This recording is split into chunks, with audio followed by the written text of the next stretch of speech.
free interest loans and more than 5 million USD, equivalent to 11 billion Tanzanian shillings, have been given to women entrepreneurs who are about 2,574 of them have benefited. And yet, through the amendment which was made to the Local Government Authority Financial Act of 2018, which directed district council to set aside 10% of their own resources or internal revenue being provided to women as a free interest loans. And out of that, for the year 2021 up to 2022, more than 28 billion had been given to women groups, who are about 5,000 of them. And now this is the approach we are taking towards empowerment of women.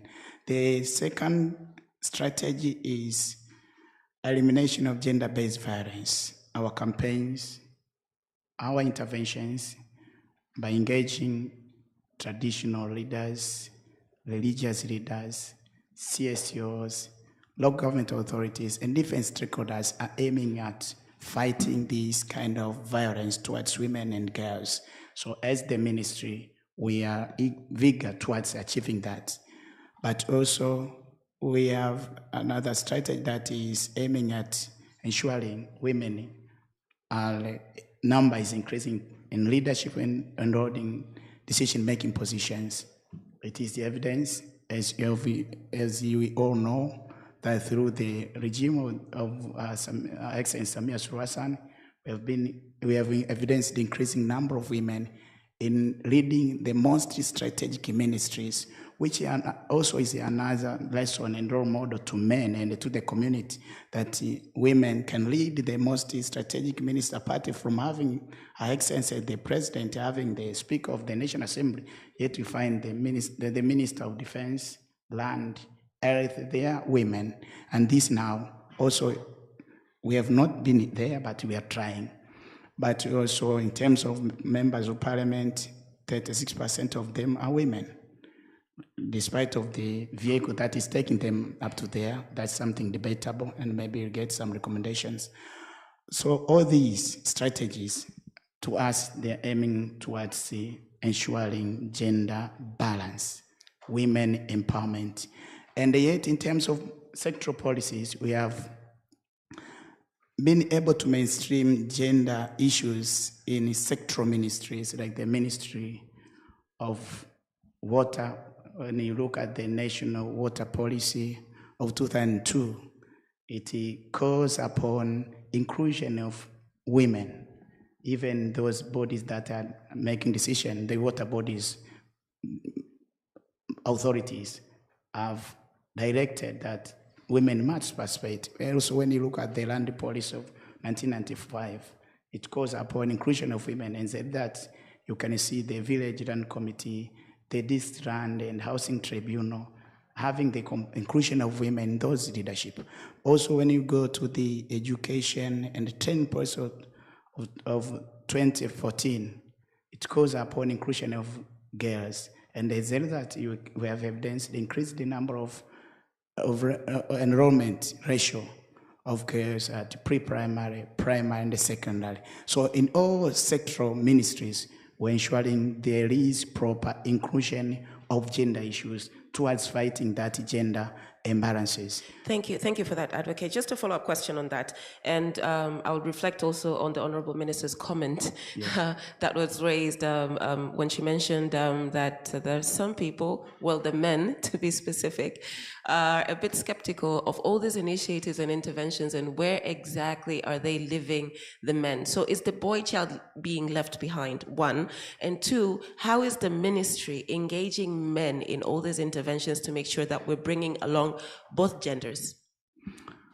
Well, thank you so much. As the ministry mandated to promote women empowerment, but also to bring that kind of equilibrium whereby men and boys will be on top of the agenda in order for really to have really empowerment of women. As you rightly said, we cannot talk of the gender in mainstreaming, women empowerment, without bringing men, boys on top. We need men to take lead, at the same time also also empowering women, because sometimes women are the causative of the segregation. Of course, Are they now? I can really Okay. tell it with Okay. evidence. And This is getting of course, interesting. the problem here, you find the problem is the issue of education, awareness. You find the other women are not aware of their rights. So they take, as it was also found in the assessment, right. There are women that are guarded that kind of violence to them. It is part of the life.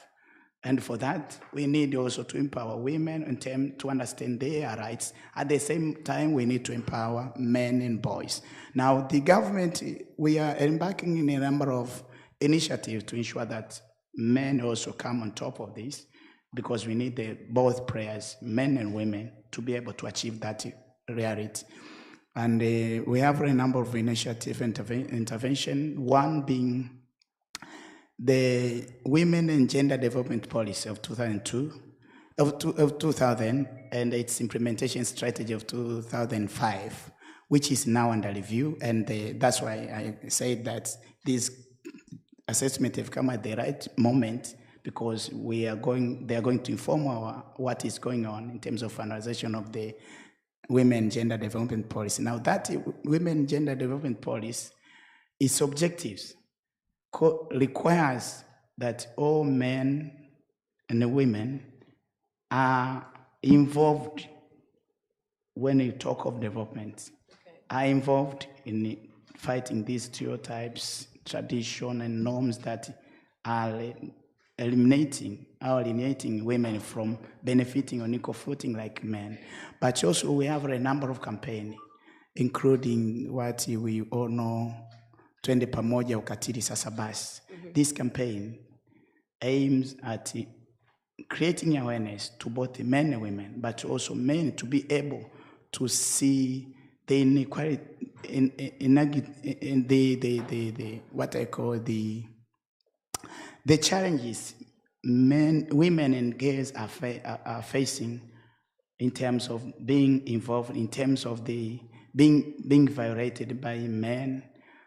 So the gender calls upon both men and women to take their part in terms of ensuring that gender equality and women empowerment. But also we have the he and she approach.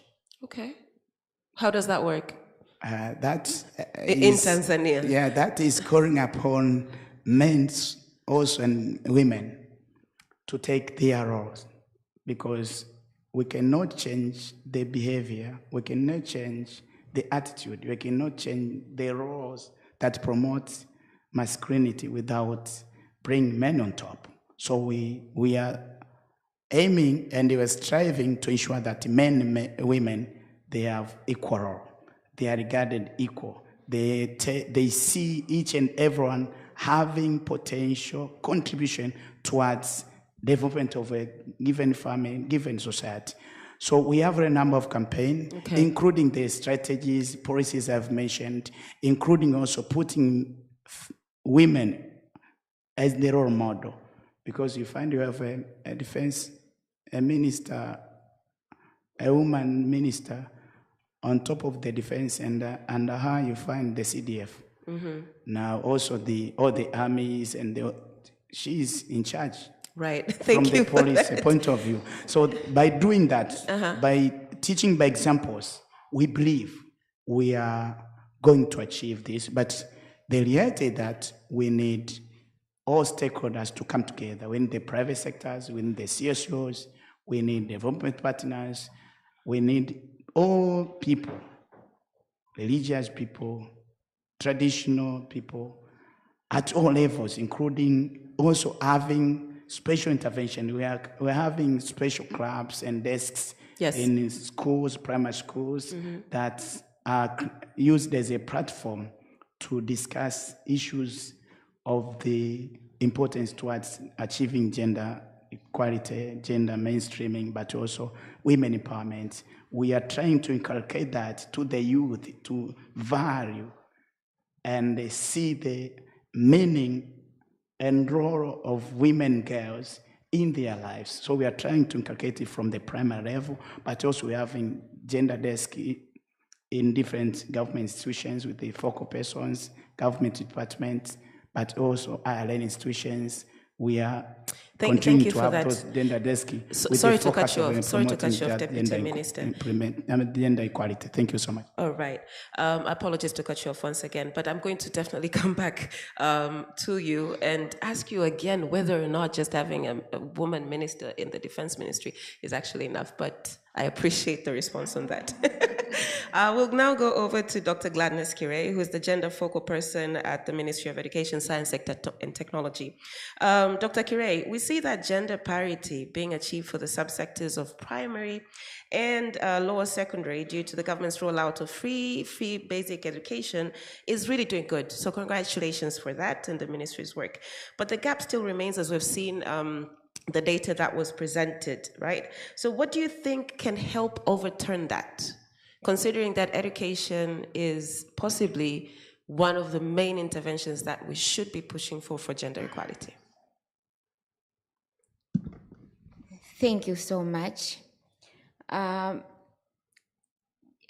gap can be reduced or eliminated by strengthening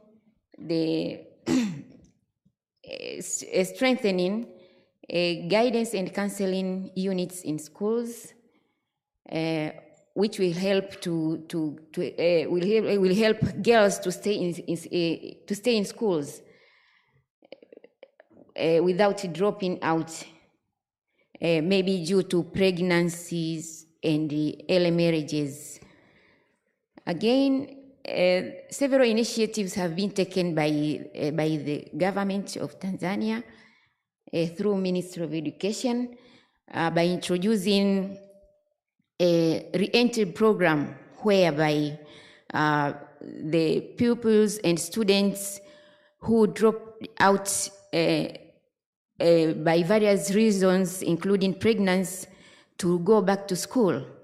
I hope by doing so, the gap will be reduced, because those students, female students who got pregnant and drop out, have chance to go back. But how do they go back, Dr. Kire? Do they go back into the formal education system, or are we now referring to the alternative education pathways? Do they become tailors? Do they take the academic route? Where are they going? Both ways. Okay.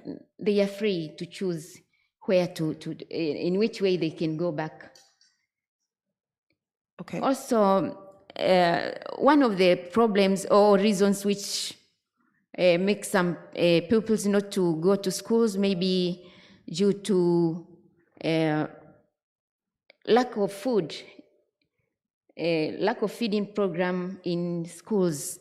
But now the government have introduced the feeding program, whereby parents will contribute somehow to enable the pupils to stay in schools, especially the day scholars.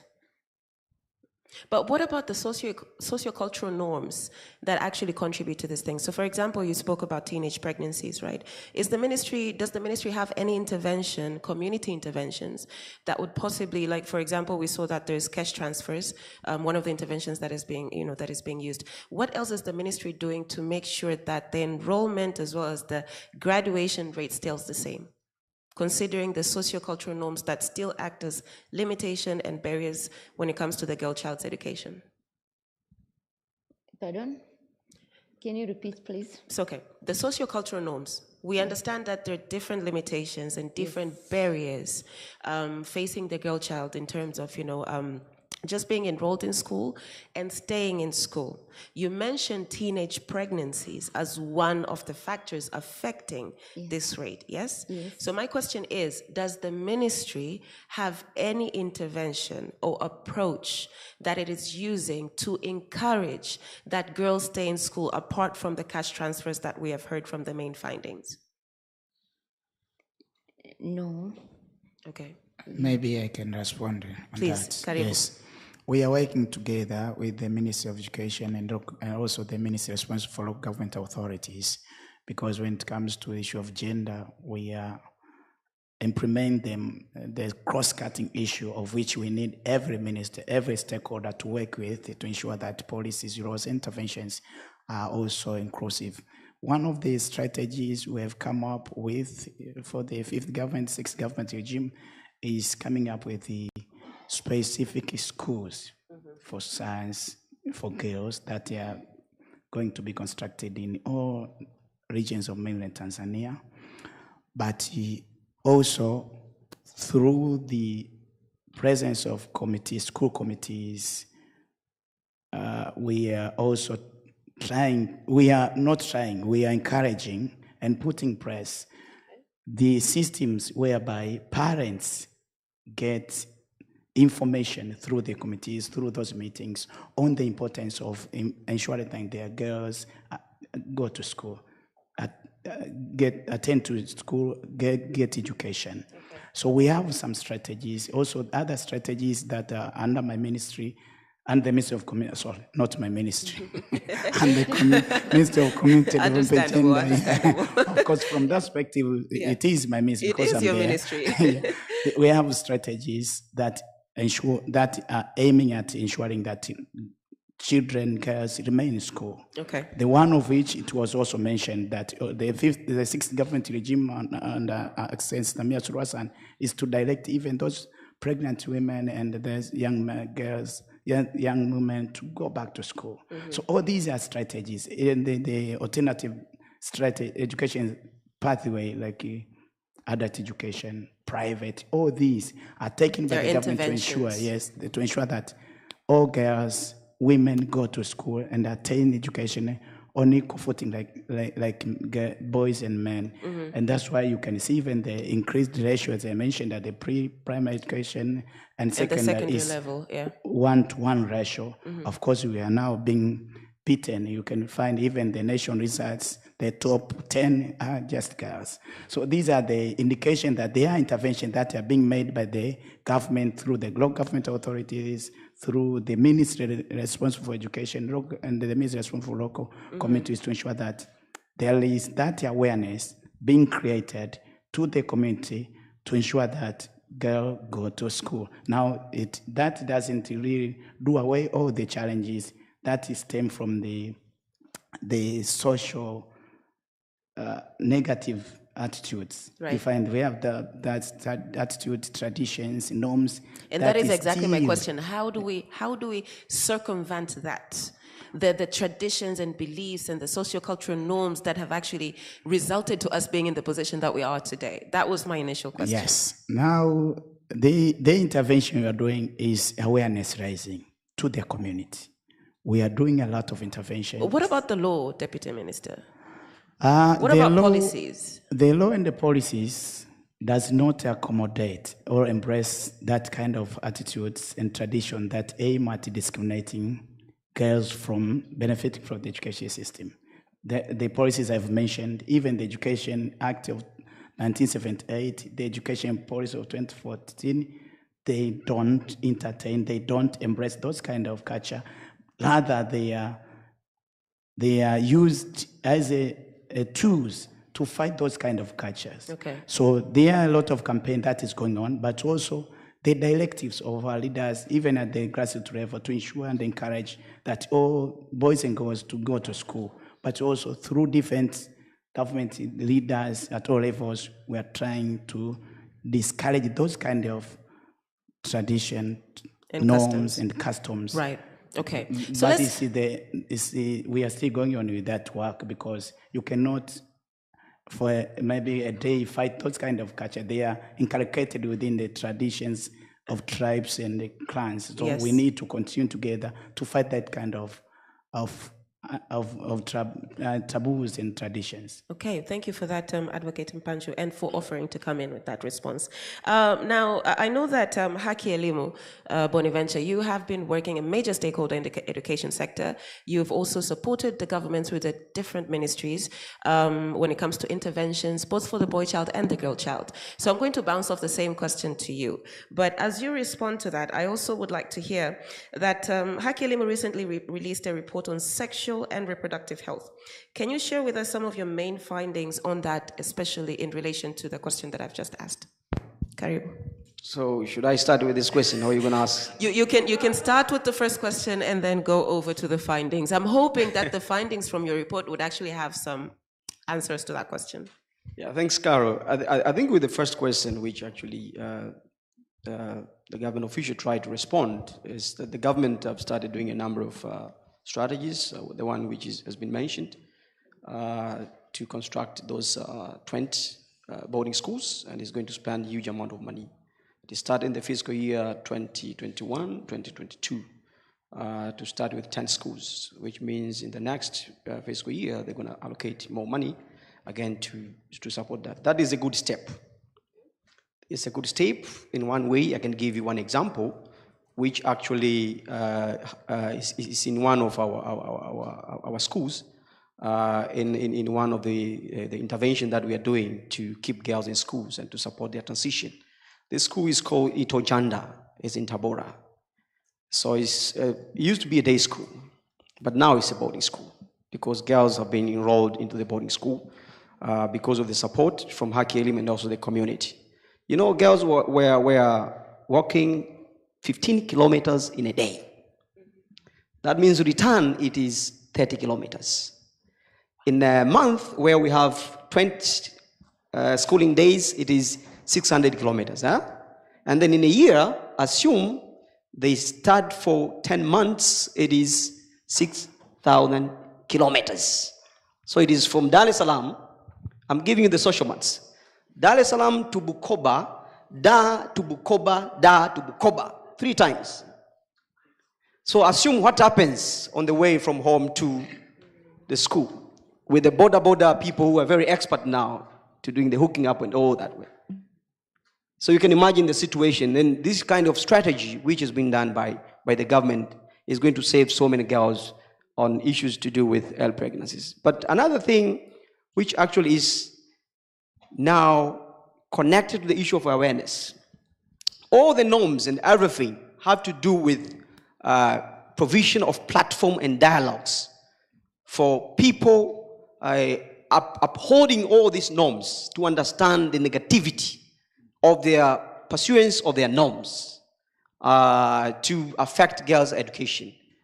And which actually I can also connect to some of the interventions that we are doing now to prevent violence and also supporting girls to remain in schools. So we have done so many dialogues, we have done so many awareness, so many education to their community, and then we see there are a lot of changes from the community side to leave away their norms and then to support girls because they see others are going, and then at the end of the day they reach university, and then others are in Form 5, and then they find themselves, no, I should stop this, and they go to this. So the issue is more on education, to understand exactly what is the implication of A and what is the benefit of B. Coming to your question, yeah, in the last 2 weeks we launched our research reports on sexual and reproductive and health rights, and the findings are very, very interesting.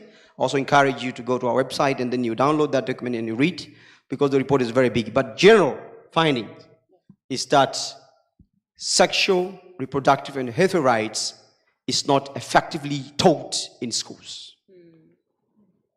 I don't want to go to what are the drivers, but that is the general picture. And what does that mean if it is not taught? And you all know the fundamental aspect of teaching this kind of education to our children. More knowledge is lacking. Delaying techniques. Knowledge on choices on relationships. Knowledge on knowing the autonomy of their body.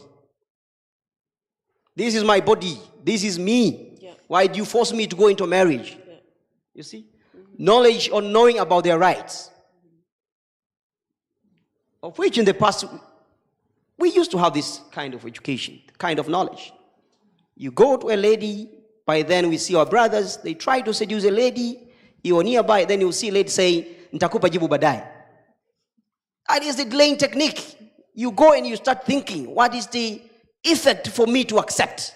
Because you are being taught on the negative effects once you do that relationship at your age. You know exactly what will happen.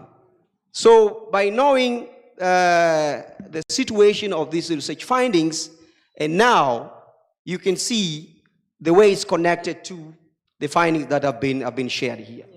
The issue of high fertility rates to adolescents is connected to the lack of sexual reproductive health rights. Because early pregnancy, early marriage, they are the drivers of the fertility. But in the event that they do get the education and they're still subjected to the sociocultural norms at home and are still told to get married, what do? How effective is that sexual reproductive health education then? Carol, the issue is understanding. When someone is aware, when someone has the knowledge, and someone knows her right, will be in a position to negotiate. My mom, my dad, do you know the importance of me to move from 4 to 5? And if I go to university, do you know that I'm going to be employed? Do you know that I'll get better pay? Do you know that I'm going to help you to get more cows? That is the issue they're going to be in a position. You know, the issue is negotiation. We even see this at our homes. My wife is educated. She knows why do I need to support both boys and men. You see, I have 3 boys. I have 1 lady. And sometimes I tell my boy, don't go to the kitchen, remain here. My wife will come, no, let them to go there to learn more. You see? So it's because my wife knows exactly why all should be supported to apply anything that they need to apply in their life, anything that they need to realize as part of their potential in their life. Okay. So the issue here, sexual reproductive health rights, is very vital on the aspect of the 2 aspects, which are the drivers that pointed there. The early pregnancy and the early marriage as well. Okay. You can be in a position, as I pointed earlier, that at least to delay, to communicate. Carol, hey, you're an advocate for girls. You see, I see you in the Twitter, so please help me because I'm in jeopardy of 1, 2, 3. This is because of the knowledge. They have been taught on how to communicate.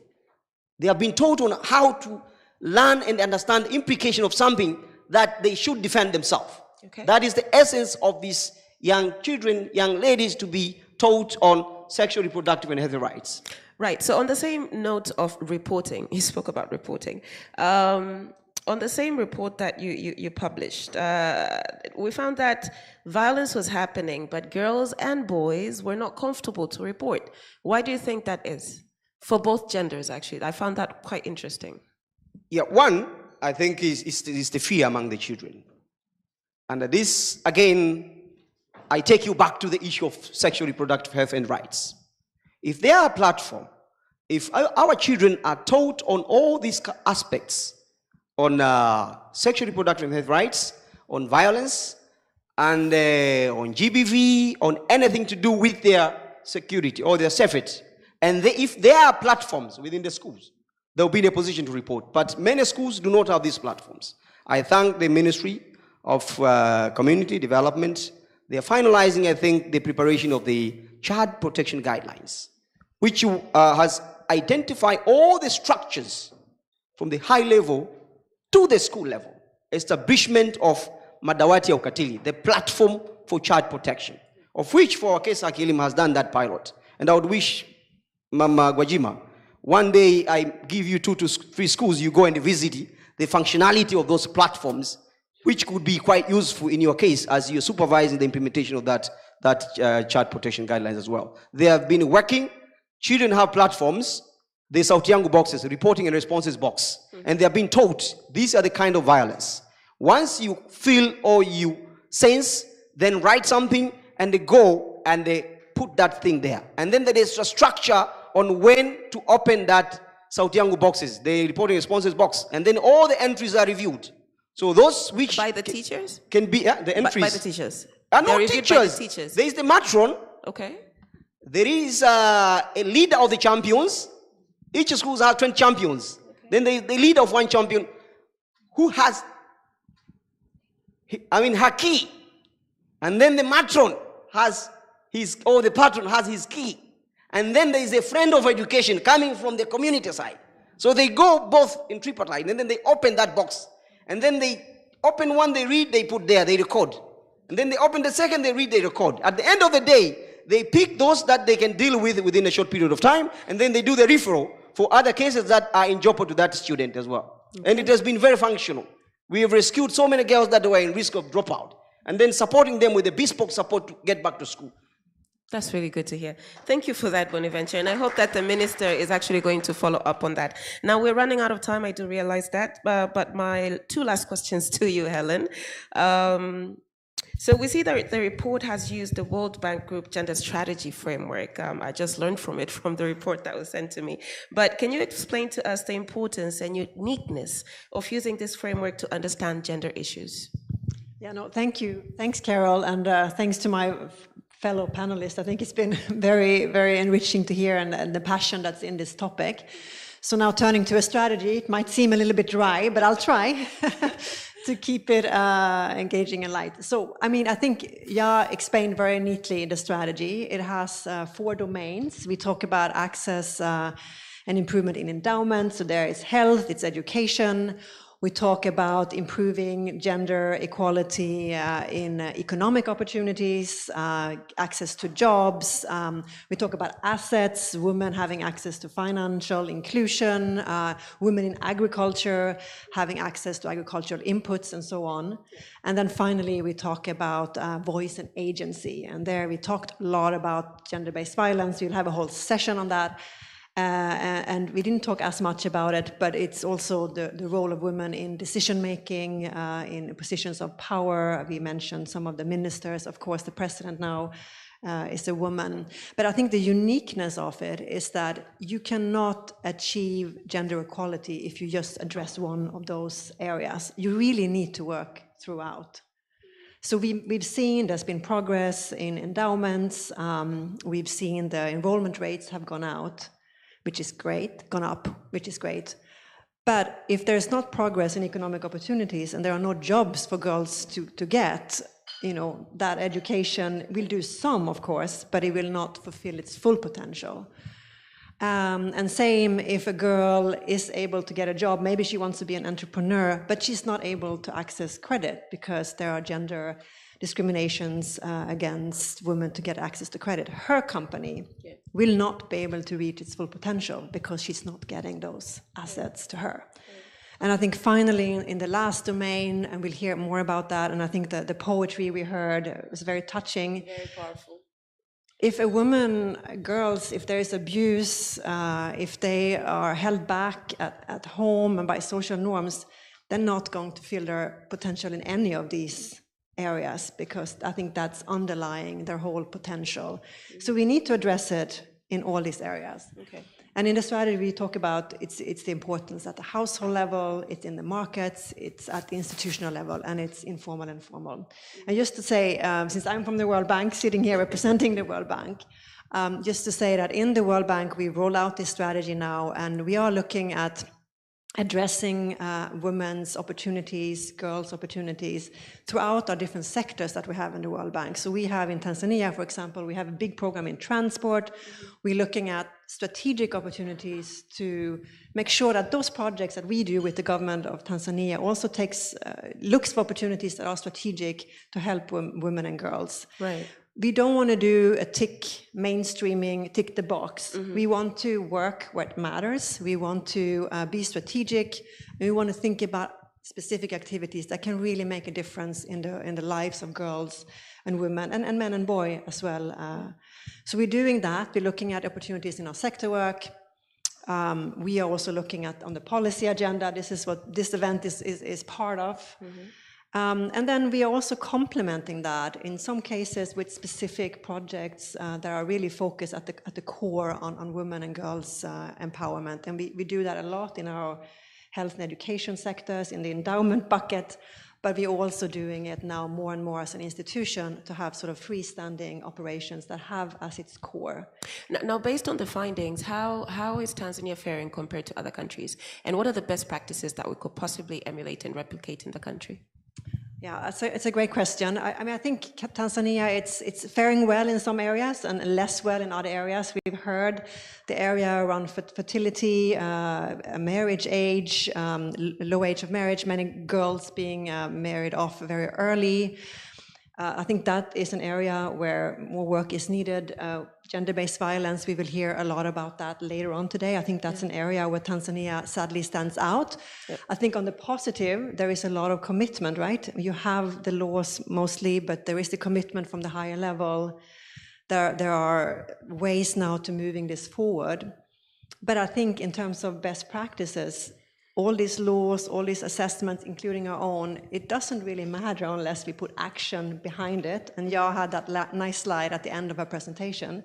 We need action, and we also need money. We need budget behind it. So absolutely. I think that is some of the best practices we're seeing. Unless you have the commitment, which I believe Tanzania is standing out on, but we need the budget, and we need now to sort of walk the talk strategically in a way that really matters for girls and women in Tanzania.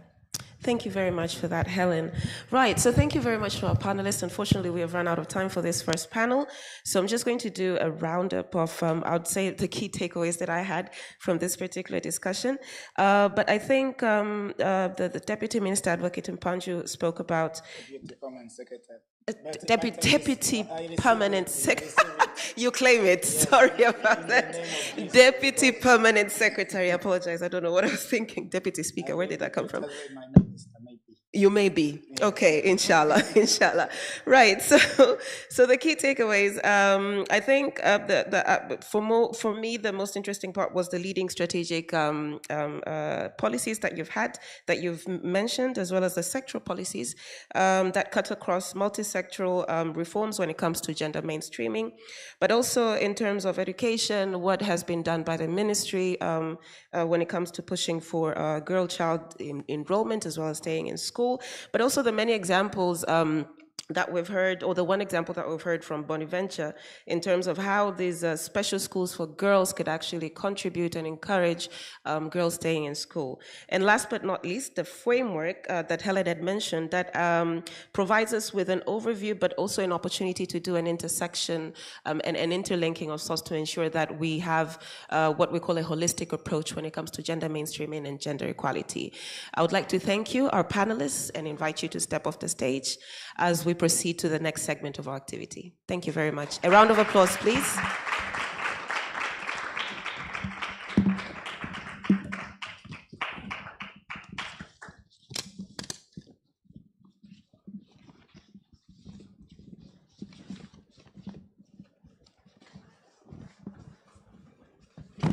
Right, again, I do realize that we're a bit behind time. Apologies for that.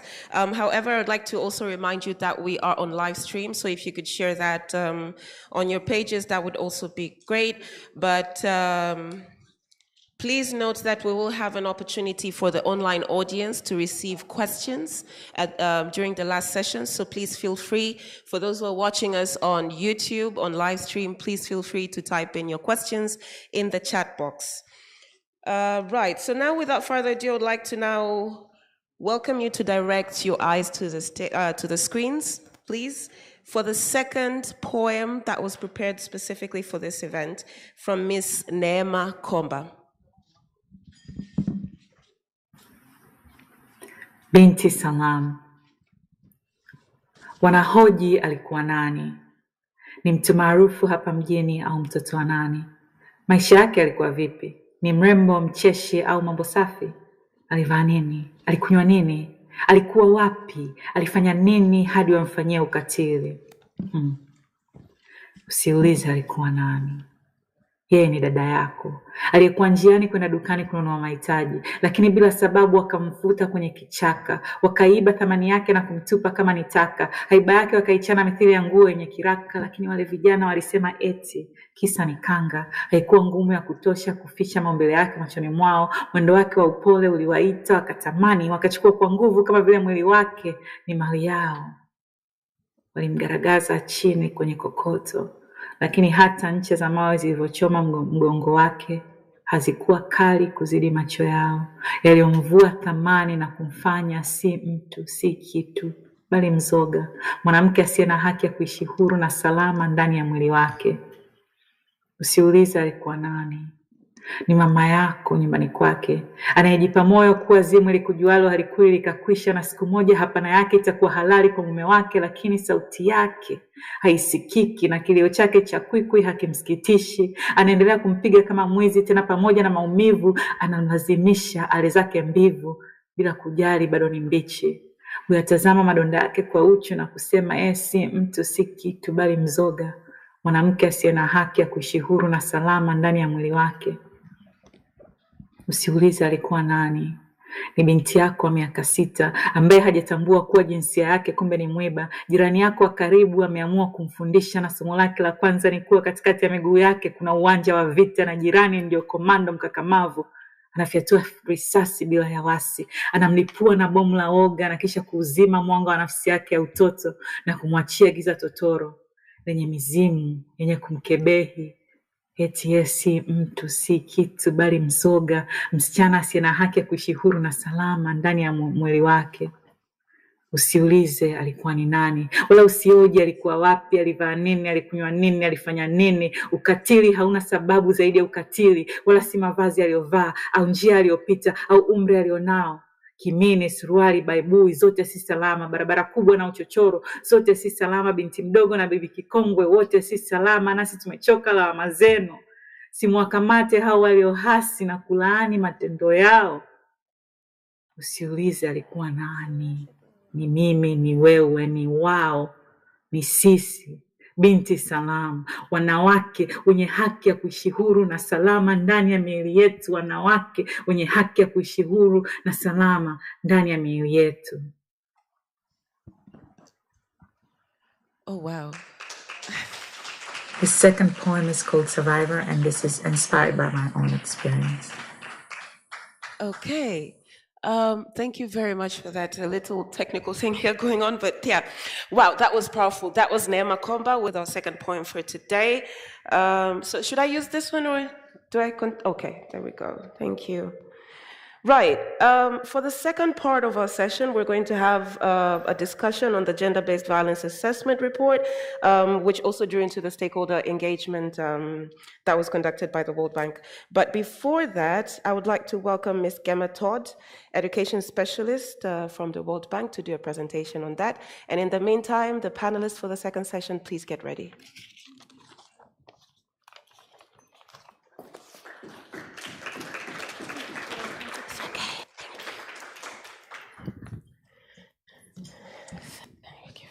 Honourable Dr. Gwajima, Country Director of the World Bank, Mara Warwick, DPS Advocate Mpanju, esteemed guests and panelists, karibuni sana and good morning. So I'm very humbled to present to you all the findings on behalf of the team. This was very much a team effort, and I'm going to present the findings for the gender-based violence assessment that we have conducted. So let me find the clicker, 1 second. Okay, so the gender-based violence assessment focused on the following elements. We have 6 aspects on your screen. I'm going to really focus and hone in on 5 of these, okay? So we have the background, followed by a scope of the GBV problem in our country. Then we're going to look specifically at the legislative and policy environment. What do our legal frameworks say? Followed by that, we'll look a little bit at the systems and coordination mechanisms responding to GBV, and then look at more detail about the response and prevention programming we have across our country responding to the GBV issue. Concluding, we'll focus on the recommendations as well. Okay. So in terms of background, we really had the following 4 objectives. As mentioned, the first objective was really to look at the scope of the problem, the scope of the GBV issue. Followed by that, we wanted to identify how to directly support efforts to address GBV in Tanzania. We wanted as well to look at how can we better inform strategies for integrating attention to GBV in development programming. And the last core objective was really to better understand the extent of GBV response programming. So to achieve these objectives, we focused on a desk review as well as conducted some stakeholder consultations, which I hope will be able to do their voices some justice today. So to focus on the first question, the scope of the problem in GBV, I think already we've been able to receive a lot of facts and figures about these, and I just want to highlight a few more as well. So we see that GBV in different forms is prevalent across our country, but this extent really varies geographically. So if I give out some facts and figures, we already know 40% of women between the age of 15 and 49 have experienced physical violence. 17% have experienced a form of sexual violence. That means if we were to have 10 women stand up, 4 would have experienced a form of physical violence, maybe in the form of beating or other, and at least 2 of them would have experienced a form of sexual violence. The map on the left-hand side really shows this regional variation. So we see that 44% of women in that same age group have experienced intimate partner violence, meaning that it's happening, the violence is happening from someone close to them. But we have a lot of regional variation. The regions highlighted in red, such as Kagera, Shinyanga, Tabora, seem to be leading in terms of numbers compared to areas like Tanga. We also see as well that 30% of girls have experienced a form of sexual violence before the age of 18. And followed by that, we hear and we have the figure that 58% of women think that the beating is justified. They believe that the beating is justified by their husband. Continuing on the scope of the project, we see that GBV is happening from a very young age. We already know that a large number of girls are experiencing sexual violence before the age of 18. However, we also see as well that 1 in 3 girls are married before their 18th birthday. When we want to compare girls and boys, we also see that the median age at first sex is lower for girls compared to boys. That graph is shown on the left-hand side. We also see as well, if we focus in on children, 75% of children have experienced physical violence by someone close to them, by a relative, again, showing the fact that it's happening from people that these victims know, before the age of 18. And if we want to focus on, again, there are specific groups within this young age that are more vulnerable, more susceptible to experience gender-based violence. For example, adolescent girls, young women, disabled women and girls are more likely to be victims of GBV. We also have a growing number of evidence which shows that boys are also becoming extremely susceptible to violence. Continuing on the scope of the problem, the scope of GBV, we see that certain practices, such as female genital mutilation, as well as certain traditional practices, vary across where they are happening. So focusing on FGM, female genital mutilation, we see overall in our country, this stands at about 10% of women being in the age of 15 to 49 having experienced FGM. But a lot of regional variations. We have, for example, in Manyara, 58% of women experiencing this, compared to the western and southern side of Tanzania. We also see that, again, regions have variation. For example, if we look at Mbeya and Mara regions, women that are married and lose their husband, for example, are more susceptible to be subject to widow inheritance compared to women, for example, in another region. This means that they may be forced to marry their husband's sibling or relative. We also see, for example, traditional festivities that may be more common in certain regions are and have been linked to sexual violence. So practices, for example, like the Vigodoro rituals and others happen in certain regions. So we need to look and understand more these traditional practices and how it's strongly embedded in tradition. So when we focus a little bit on the legislative and policy environment, we know that GBV is prevalent. What does the legal and policy environment tell us? In Tanzania, we're very lucky, and I think we've already had Honourable Minister speak on this, as well as Advocate DPS Mpanju, talk to us about the legal framework in place. We have laws across our sectors, the law of the child, the law of the marriage, the Education Act, that are really responding to the problem of GBV. We also have decisions at the High Court level that are really responding to this problem. One of our panelists is going to speak today, and she's been a great advocate at the involved with the High Court level to make sure that the minimum age that a girl can get married is heightened and is moved up to age 18. We also should be very proud. We are one of the very few countries that have a national plan of action to end violence against women and children.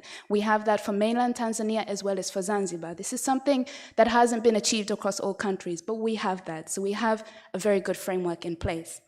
So within this positive environment, of course, there are challenges, and we want to receive them as opportunities. On the one side, we have the Law Against Marriage Act of 1971. It still states that the minimum age for marriage is 15. Moreover, we have a problem in enforcing the laws. How do we make sure all of these laws are actually enforced? Lastly, as well, on the National Plan of Action to End Violence Against Women and Children, we have challenges on implementation, which I'll focus on just now. So in terms of the National Plan of Action to End Violence Against Women and Children, we have several achievements. On the achievement side, let's focus on the good side first. We have the establishment of committees down to the district level, the Mtakua committees. They are there, they are operating, and they are providing responses directly where people need them. We also have the demonstration of multi-sectoral responses. So for example, we see ministries working together, and it was really nice to hear that conversation on the panel as well. We have the development and institutionalization of national guidelines, as well as training manuals for stakeholders that are working with victims, police officers, social workers, one-stop centers, protection committees. And we also have the rise of regions that are showing us a lot of good practice. We would like to highlight the region of Shinyanga. We already see in terms of intimate partner violence, numbers are high in Shinyanga, but they have developed their own regional national plan of action, which has activities specific to their region, whether it's on awareness raising, community dialogue, bylaws, and interventions at high-risk places such as marketplaces. However, of course, there are challenges. So the first challenge that we'd like to emphasize on the National Plan of Action is the fact that although we have the lead ministry, now we have, of course, Honourable Minister Gwajima from the Ministry of Community Development, Women, Gender, Social, and Social Special Groups. There is, of course, a limitation about how we can hold other ministries accountable, whether in terms of funding or making sure they have the right focal people in place. We have, of course, the challenge of funding, which has already been raised, so we need funds to be able to implement. We have the challenge, we are aiming to decentralize the plan, but how do we make sure that there is the right institutional capacity at all levels, down to the grassroots level? We also have the challenge of making sure that we continue to sensitize police desk officers and other human resources, such as social welfare officers. So in terms of the GBV response and prevention programming, we've grouped these into 3 different subsectors. So on the health sector response side, how we see health sector responding, we have the following. Of course, we have our national referral system. We have our dispensaries, our hospitals, our healthcare clinics, our district hospitals, regional hospitals. They are there and they are ready to receive people. We also have the rollout of the one-stop centers, which of course we understand as well are able to provide some counseling provision. On the psychosocial sector response as well, we see that there are numbers now available for citizens to call up if you have any type of issues. You can call 116 and be able to speak to someone toll-free and receive certain advice. We also have social workers which are now able to identify GBV and violence against children risks. At the school level, we've heard a lot from stakeholders working in education. We know that we have guidance counseling teachers in place, and we also have grievance mechanisms so that children can actually express if something happens. On the legal justice and security response side, we have a lot of positive practices as well going on. In Zanzibar, we recently have set up the fact that designated judges have now been appointed for a special family court. This means that cases of GBV are able to be fast-tracked and receive a quick response. We also see increased effort from the government, private sector, and CSO to actually provide free and low-cost legal aid. We see and have heard about the establishment of the police female network, and also the fact that we have gender and children desks being set up across the country as per the guideline. So across the country, we are responding to this problem, the problem of GBV. And we also see that at the district level, there's a district case management system in place, and our committees are there and functioning. But of course, with this positive picture, some challenges we would like to highlight. On the health and psychosocial response side, we have social workers, yes, but we have a deficit of social workers. It's estimated to have about a 62% of social workers, so we need more people. We also need to continue and make sure that our people are being trained to receive and to be able to handle the cases. Again, the issue of funding. We also received some concerns from stakeholders that many of the healthcare providers were actually somehow perpetuating certain gender norms. We have to remember that within a system is people, and people have certain norms and social ideas, so we need to make sure that we continue to tackle those. Also, in terms of the quality of the service as well being provided, we need to make sure that we continue to focus on a survivor-centered approach. In terms of the legal justice and security response, we have the legal framework in place, but we also see that few cases are reported. We see that prosecution is even lower. So we need to continue to build on that. Even in terms of the infrastructure gap, we have gender and children desks available. However, they haven't all been capacitated across the country. So we need to make sure that they continue to meet the standards that the ministry expects. We also have the continued presence of problematic laws. For example, we've heard about the customary law of inheritance and also the law against marriage act as well. These seem to, in some ways, contradict as well some of the legal frameworks that we have emphasized. So that is on the response side. However, we always say that prevention is better than cure, right? So in terms of prevention, we have a lot of important findings that are represented in the gender-based violence report, such as the following, where we see the government, CSOs, faith-based actors, and many more working on prevention. To highlight a few, on the government side, we have the National Communications and Outreach Plan, which is being rolled out, and we already heard about DPS, our Deputy Permanent Secretary raise this. There is advocacy happening in the community level. We also see CSOs working on this area as well, directly with communities and beneficiaries. Second. We also see as well in the Ministry of Education and PORAG, President's Office of Regional Administration and Local Government, they are working as well to make sure that some of these social norms as well are tackled and girls continue to stay in school. We've already heard as well a lot about that great work. So a lot of good work is happening. You'll excuse me. Yeah. So maybe let's move forward towards the recommendations, okay? We've heard a lot about what is happening, the scope of the problem, and some recommendations are highlighted in the report, which I hope everyone will have some time to read on in more detail. The recommendations are focused on in three thematic areas. Firstly, on the legislation and policy side, we need to continue to reform our laws, make sure that none of these laws undermine the rights of women and girls. And stakeholders particularly raised the fact that we need to have a specific law for gender-based violence. At the moment, we don't have that in place. We need to make sure that there is sustainable funding for the National Plan of Action so we can implement it and implement it well. We need to make sure that we support and strengthen decentralization. So making sure that we don't just stop at the regional level, but we go down right to the grassroots level.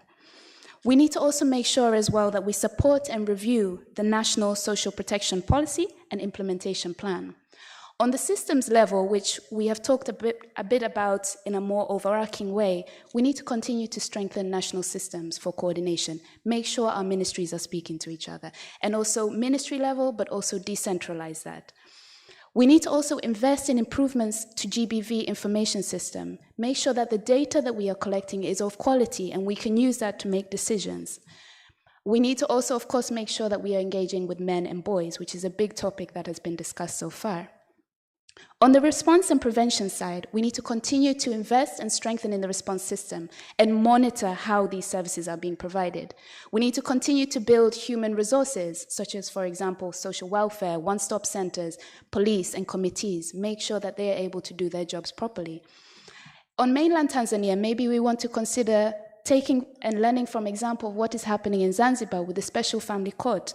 Could something like that work in mainland Tanzania? And will that help to fast-track some of the cases that we have here? We also need to continue to build legal literacy among the population and make sure legal aid is accessible by all. And lastly but not least, we need to make sure that we prioritize prevention as much as response. So that includes tackling, of course, social norms. Yes. So I would like to end with a quote, which is coming from one of our stakeholders as well, the Legal Human Rights Council, where they really emphasize the importance of engaging with men and the fact that we can't move forward if we don't move together. She says the following: I give you an example of the FGM program in northern Tanzania. We were involving the mutilators, who were the women, but we saw we were leaving the men behind. The men are the ones who are the perpetrators, not physically, but setting the calendars, giving resources for the FGM festivals and everything else. Involving men has been very successful to reducing the FGM in this region. And she was talking about Mara, Mwanza, and Arusha in this case as well. So asanteni sana. I think I'll stop there. Thank you very much for that presentation, Gemma. And I think my one key takeaway from this is the gender-based violence law. We really, it's about time we have that. And I do hope that it's going to the minister and the ministry. I do hope that they are going to take into account online gender-based violence. I wouldn't be Carol if I wouldn't mention that, because I'm quite a big stakeholder of elimination of online gender-based violence. Thank you again for that presentation, Gemma. I would like to now call on the panelists to come on stage. And before we begin our panel discussion, we'll have a short video that we're going to watch. But before that, allow me to call on Fatma Karume, a human rights activist and an advocate for the rule of law, civil and political liberties. Welcome very much. Our second panelist is Rebecca Gyumi, who is the founder and executive director at Msichana Initiative, our very own Shiro, who is really fighting to end child marriages in Tanzania. So a round of applause for her. I would now like to also welcome the Commissioner for Social Welfare, Ministry of Community Development, Gender, Women and Special Group, Dr. Nandera Mahando. Karibu sana. Also from the civil society, Cecilia Asay, who is the Deputy National Coordinator of Women in Law and Development Africa, WILDAF. Karibu, Cecilia. Last but not least, we have Lucy Tesha, who is a program specialist on ending violence against women and girls at UN Women. Karibu sana dada Lucy. Right, before we begin I'm confusing the mics now. Before we begin our panel discussion, I'd like to direct your attention to the screens so that we can have a representation of voices from the Wananchis, citizens' voices on gender-based violence.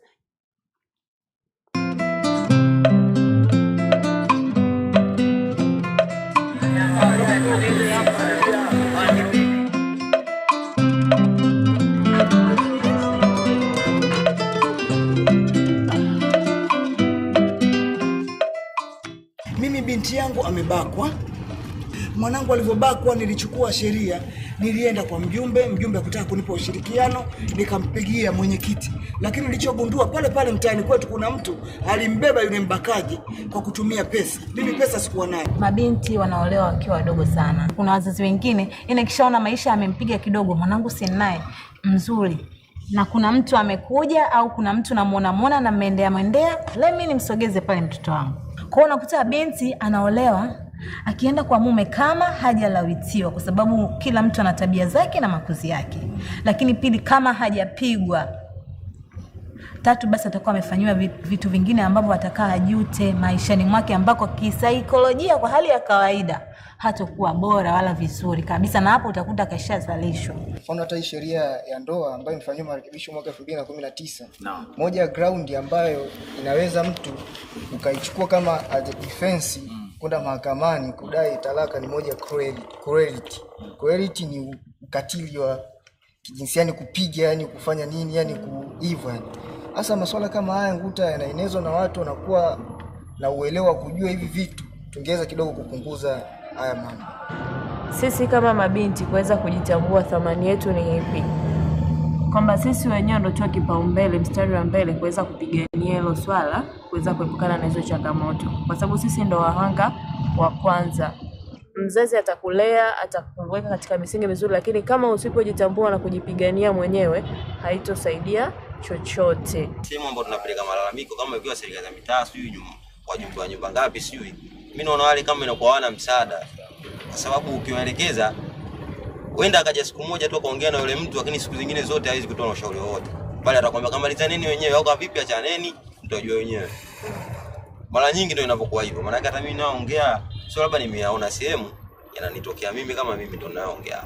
Kwa wale ambao si tunaelewa kuwa ukatili wa kijinsia ni prohibited, kwamba hautakiwi, natakiwa sasa sisi transfer elimu kwa wale ambao wanafanya vitendo ili kuavoid namba ile watu ambao wanafanya issue kama hizo. Tokea utotoni mtoto anaanza kukua, unamwekea misingi mizuri, usione aibu kukaa naye kumuelezea kwamba madhara ya mitandao yakoje, madhara yakoje leo katika jamii, kwa sababu wazazi wengi sasa hivi wanaogopa kuongea na sisi. Umeona, hasa sisi mabinti wa kike wanaona kwamba au mtoto wa kike ni wa mama, lakini ukute baba ana room nzuri ya kukaa na wewe kuongea na wewe, hafanyi hivyo kwa sababu hakuna hayo mazoea ya kuweza kuongea. Kidogo hata wamama wanajitahidi kuongea na watoto wa kiume, lakini upande kwa baba ni nadra sana. Yeye anaamini kwamba tayari watoto wamekula, wamepata mahitaji yao, hiyo inatosha, ni which sio sahihi. Nafikiri nafasi ambayo niko nayo, cha kwanza ni kumsaidia mwanaume ajue nafasi yake kwamba yeye ndo mlinzi, kuhakikisha anaweka ulinzi kwenye jamii. Kwa hiyo wajibu wa sisi kama wanaume ni kuhakikisha tunawalinda wanawake wote. Uwe kwenye gari hakikisha, uwe njiani hakikisha kila mtoto wa kike unatakiwa kumpa ulinzi. Yeyote unayekutana naye unatakiwa popote pale ulipo, wewe ni mwanaume, wajibika kuhakikisha ulipo wewe usalama upo.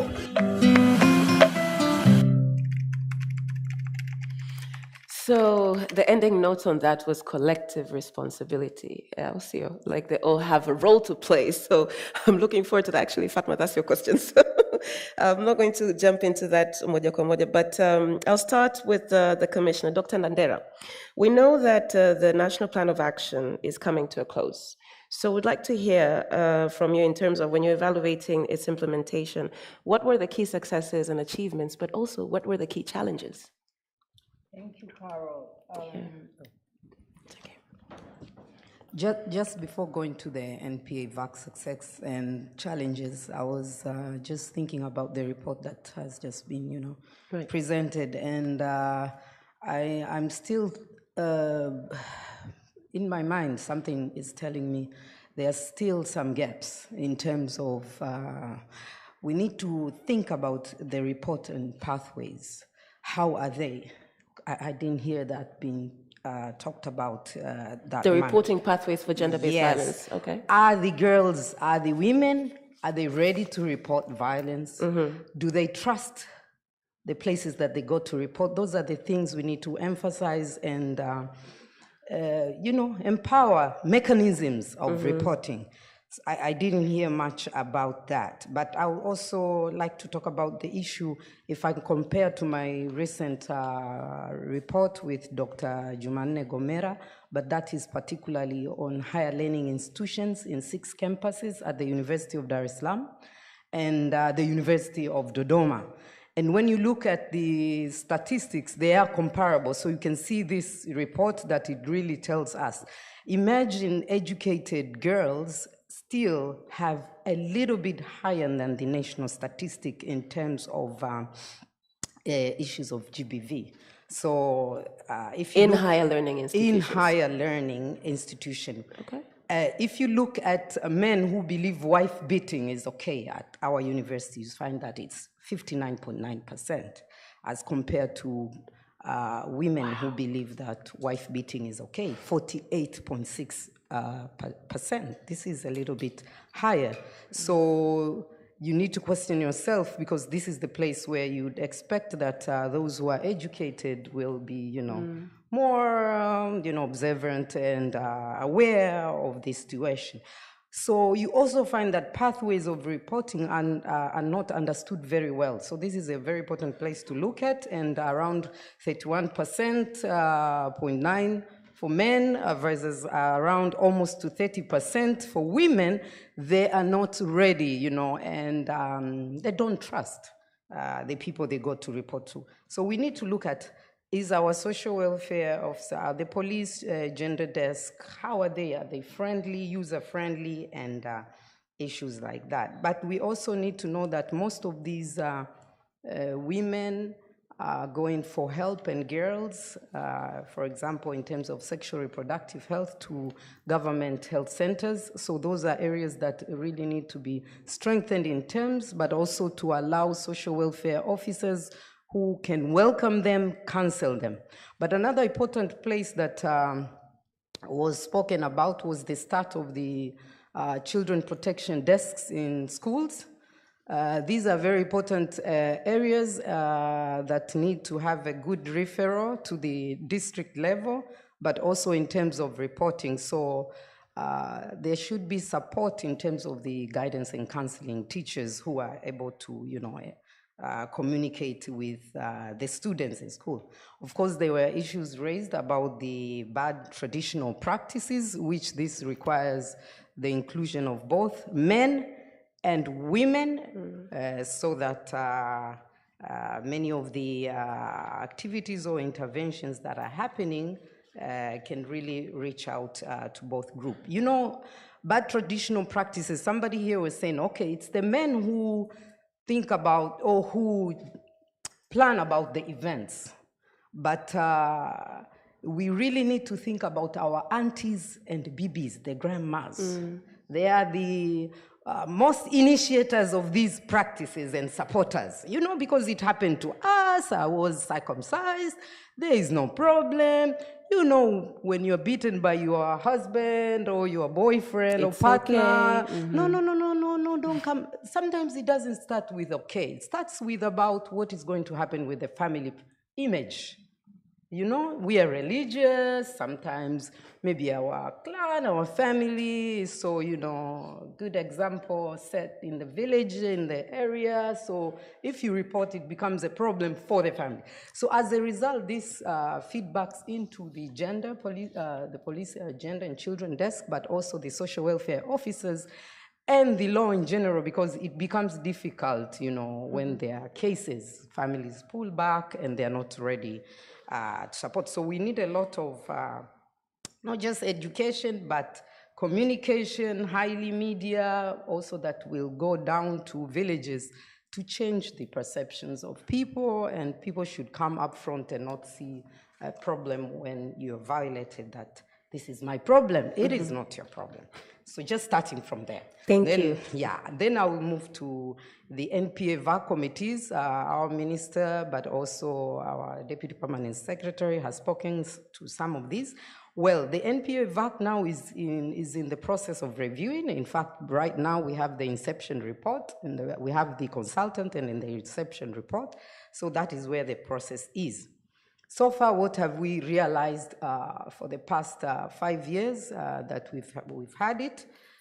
Some have been mentioned already in the report. We have the protection committees, which were started, and these protection committees have assisted women and children. About 18,186 women and children have received services nationwide. And if you compare this with before, you will see that it's an increase of around... What was the number before? The number before was 16,843. So it's an increase of 1,843. What does this tell us? It is an increase, but not enough. Absolutely. Yeah, so what tells us is, which is what the ministry now is concentrating on and really focusing, is to empower, to enable, in terms of funding, the NPA VAC committees, because these are the ones which are at the ground, from the national level, district, ward, to the village and street level, so that they can be able not just to respond, but also prevent gender-based violences, but also provide children protection. But other successes are, as mentioned earlier, we now have 21 one-stop centers around different regions, but we also have 9, there are around 9 safe houses in this country now that are providing services to women. So when you look at... 9 safe houses all over the country? Yes, all over the country, and The government itself has been able to save 269 survivors because we also have a one-stop, a drop-in center and a safe house here in Dar es Salaam at Kurasini. But we have also managed to save around 1,857 survivors within the 21 one-stop centers. And children, we have been able to save 1,072 children, and among them, 412 are boys and 660 are girls. Some of the others, I will not mention them though. It seems like the time is not enough. So I'll try to Let's go to the challenges. The highlights. Not just before the challenges, if you may allow me, I would like a bit to talk about. Our Deputy Permanent Secretary really mentioned and spoke of numbers in terms of support of the government in terms of economic empowerment to women. I think that is very important, and it's also part of the success of the NPA VAC. But we also have the gender police and children desk, 420 countrywide, which has saved around 20,125 cases which were reported. And if you compare just before, you see an increase of around 3,000 cases. So we need also to put more emphasis on this. But now, as we are also, as a ministry, focusing on starting gender desk in higher learning institutions and vocational, and colleges, this is an important area that also needs support, plus the ones that we are starting the children protection desks within primary and secondary school. But I would like to talk about also a bit connected to the NPA VAC is the protection of children. And as you are aware, that the ministry manages 5 juvenile detention centers. And these are in some of the regions here in Tanzania, but we also have one juvenile correctional school. And at this moment, we have around 413 children, which 380 are girls and boys and 33 are girls who have passed through and are receiving assistance through the juvenile courts and the correctional school. But if you compare to this, you'll see that the number has really increased from where we come from. So we somehow see a decrease in some of the boys who are passing through the juvenile, but we are having, unfortunately, a little bit of increase in girls.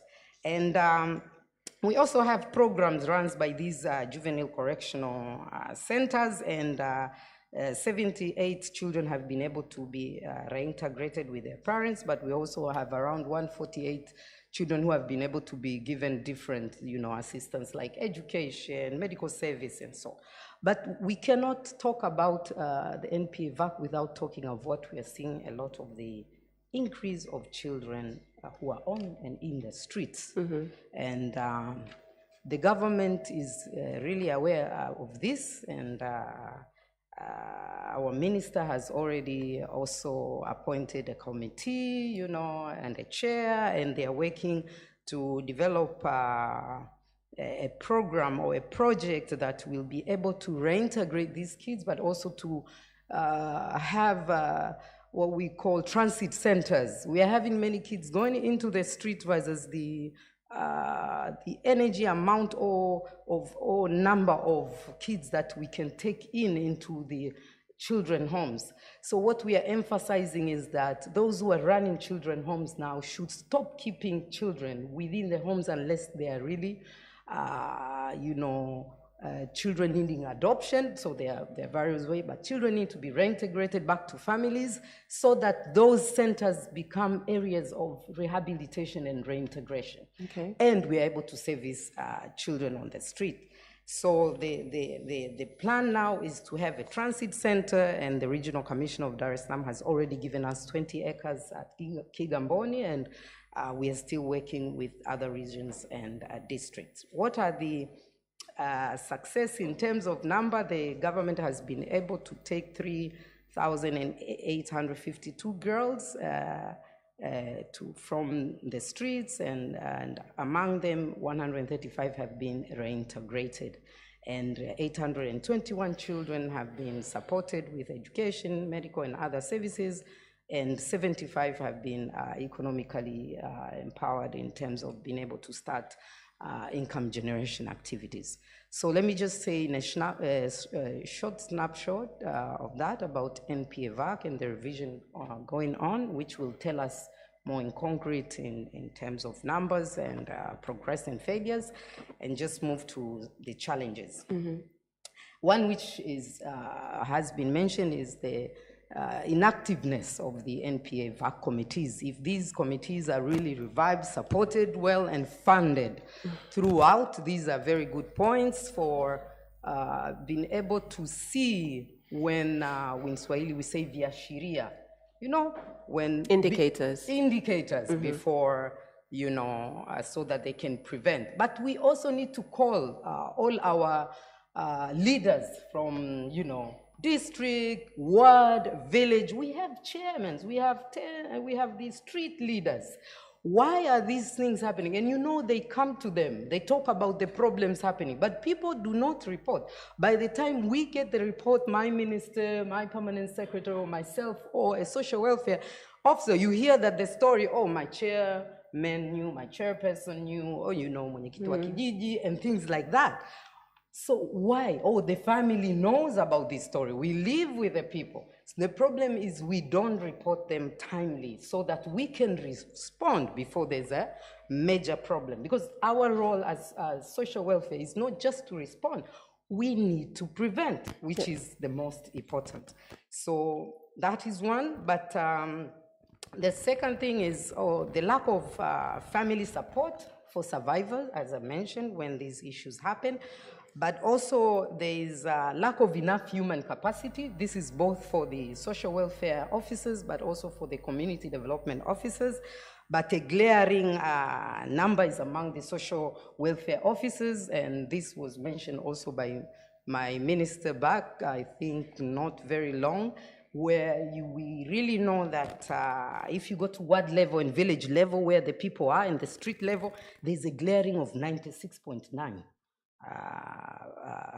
Lack of social welfare. What can we do as stakeholders? This is a very good area where stakeholders can come and support community development officer and social welfare officer in terms of internship programs, or throughout the project, stakeholders should be including interns in terms of employing social welfare officers and community development officer. This will help to cut down the number. Another challenge that we have is, of course, and we've spoken about, is the bad traditional practices, which are led for various reasons, but also encouraged and, you know, supported by even our own parents. So I think it's high time we make sure, as many have also said, we involve both boys and the girl child, because changing the attitude and culture is a long process. It takes a while, and it's a multi-sector, as we're saying. Right. Maybe I should mention a few of that before I take all the time. Yes, Thank please. you. Thank you very much, Dr. Nandera. Right, so over to you, Fatma. We have seen, well, the numbers are not very encouraging, to say the truth, but I was just trying to do a quick math of, for example, the 3,800 girls who have been taken out of the streets, but only 135 have been integrated. But then it also speaks to access to services. And in this particular instance, it speaks to access to legal rights. So from your experience as a lawyer, how is this access to legal rights for women when it comes to gender-based violence? And what would be the role and place of men to either encourage or motivate access to legal rights? First, good morning, everybody. And first of all, I'd like to start with one of the last comments that Dr. Nangela discussed. Sorry, it's Dr. Nandera. Yes, Dr. Nandera. Okay, Nandi discussed, which is she basically said that when you have GBV committed at sort of the ward level, families will say, well, our chairman of the ward knew. So what we're getting, what is clear from that type of statement, is people are reporting. Families are reporting. The issue here is, why isn't anything done about it? Okay, so there's failure. Failure is not from the family side. and families reporting. There is failure from the part of the executive, from the part of government. What is going on that this is not filtering through? Now, it's all well and good to have these, sorry, I beg your pardon. We're living in a digital world, it's okay. Sorry. It's all well and good to have these draconian laws on protecting women, for example, draconian punishments. Let's call them draconian punishments, because you do have, I call them draconian because a person who commits, let's say, rape against a woman will be put in prison for 30 years. 30 years. There's no mitigating circumstances, nothing. And so the punishments are extremely draconian. But we have these laws, and the government says, we protect women. Well, you don't. You don't protect women, because there are 4 points to penal laws. One is rehabilitation, the other is punishment, isolation, and deterrence. When women are being raped and they're being victimized to rape, and no one gets punished, you're not protecting us. Because there's no deterrence. These men and other men will be encouraged to continue raping. There's no isolation. You're not protecting us. These men should be isolated. You're not protecting us because you're not punishing them. You're not protecting us because you're not even bothering to rehabilitate them. So something has to be done about this. When you do not prosecute offenders, you do not protect us as women. We continue to be victims. And it's not for want of women complaining. It's for want of government taking action. So this needs to be resolved, and it needs to be resolved quickly. And you would say the 30-year sentence is not enough? There's still more to be done? I'm not suggesting that. Okay. Now, we're going on to draconian sentences. When you look at, in any criminal justice system, you have to look at the point of punishment. Any punishment must fit the crime for society to accept it. If the punishment does not fit the crime, society will reject it. Consequently, what happens is the people who are tasked with implementation and execution of the criminal justice system balk, and they're not happy to implement punishments that do not fit the crime. So it is a shame that the government hides behind these draconian punishments, that 30 years, no mitigation,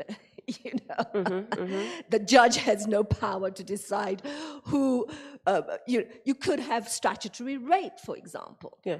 Statutory rape is a child, I'll explain what statutory rape is. So if you have sexual intercourse with a child who's under 15 years old, that is considered a statutory rape.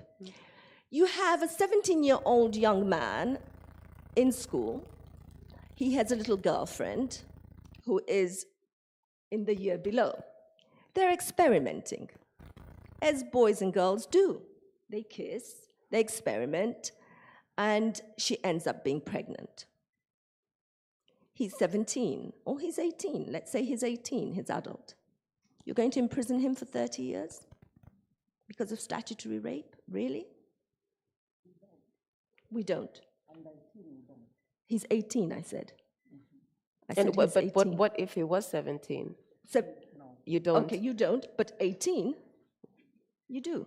So you're suggesting that the age... We have to, it's these knee-jerk reactions to social problems by implementing draconian punishments do not assist us as women by legislating draconian punishments do not assist us as women. This is where you get mwenyekiti wa mtaa refusing to take the issue up. This is where you get a policeman refusing to take the case to court and saying, oh, sort it out amongst the family. Because he's looking at this 18-year-old boy and thinking, 30 really? years, yeah. 30 years? Yeah, okay. But wouldn't you say You know, that 30 so years is the rehabilitation that you're actually speaking into? Because prison is supposed to be rehabilitation. Listen. No? Listen.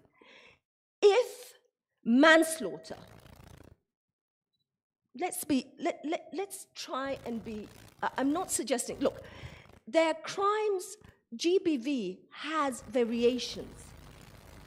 You can have gang rape. Yeah. So someone who gang rapes somebody else gets 30 years. There are 10 of them gang raping a woman, 30 years. An 18-year-old who impregnates his girlfriend Gets 30 years. gets 30 years. Come on. So there should be different punishments depending on the variations. Exactly. Okay. Now, if you go to a policeman and you say there's been gang rape, he's more likely to say, yeah, round them all up. We're taking them to court. You know, and the gang rape was with violence, with knives, beating. You know, so there has to be this issue about setting a minimum punishment without, it's a knee-jerk reaction, without actually taking into consideration mitigating circumstances or circumstances that worsen issues, you know. This has to change. It's not helping us, I can assure you. We have to look at, in England anyway, you don't have 30 years for rape. What do they have? It depends. Okay. It depends. So it's the variations that you were speaking about. Variations. It depends what happened. It depends. There are mitigating circumstances. There are also circumstances that worsen the offense, and the punishment becomes higher. So a judge or a magistrate has discretion, but the discretion is very, very controlled, so that you set out what circumstances you have to take into consideration. Okay. You know, to reach up to the 30 years, for example. Right. And I think, so I don't think a minimum 30 years has done us as women any justice. In actual fact, it's taken our course back years and years and years. Okay. Because the people in the system are men, and they're not happy to implement this punishment, which has no variations, it has no color, it's just flat 30 years. So I think this is something we have to think about really, really carefully. And I know the problem is, of course, the concept that it was sold by government to women as government, I remember 1998, gosh. Clearly, it was 1998, I believe it was, after the Beijing conference and so on. This was sold to us women as government standing up for our rights and coming down hard on these rapists. And we have to research and see, has this worked for us? The reality is, it hasn't. So we have to know, why hasn't it worked for us? Because I need to see people being prosecuted, being rehabilitated, being punished, being isolated, and deterrence. Okay, so just a quick one. You've spoken about what happens after one gets access to legal aid, right? Now let's talk about the access itself. How would you rate the situation when it comes to women in Tanzania and access to legal rights?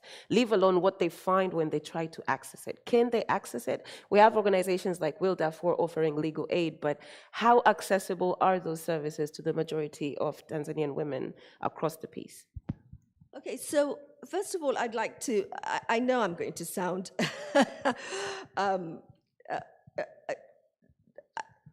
how can I put it, negative, but I like to be frank and honest about things. Okay. Okay. I'll start from the very beginning. I don't believe that our laws protect us at all. You know, the Education Act doesn't protect the girl child. Dr. Mpanjo, it doesn't. You need to work on that. We have to look at our abortion laws. We have to be honest. Dr. Gwajima, you're a doctor by profession. A 13-year-old being raped and having her body torn apart at childbirth, being exposed to fistula because she has to give birth at the age of 13. Shouldn't she be allowed to abort?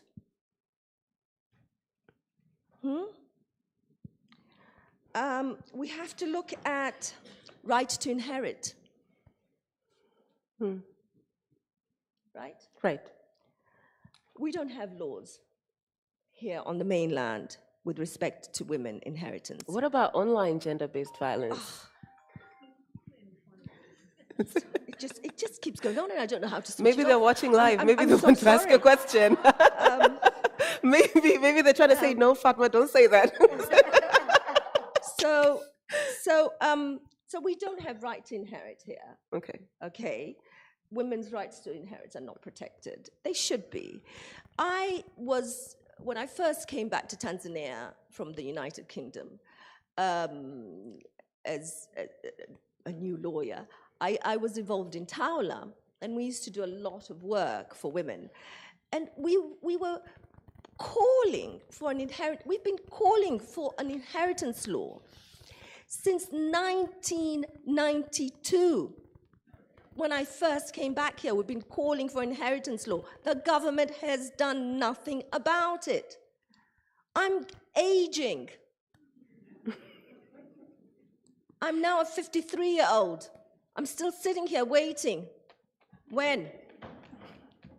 You know, more than 25 years on. But what would you say is the holdup?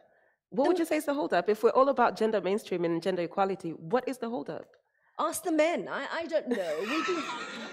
We've been talking about this. I mean, Dr. Mpanjo said men should lead. No, they should support us, not lead us.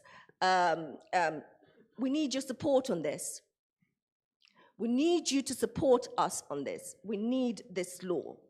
We need girls back to school. We need a Fair Inheritance Act. Now, I'm going to say something about Zanzibar, because I read in the report,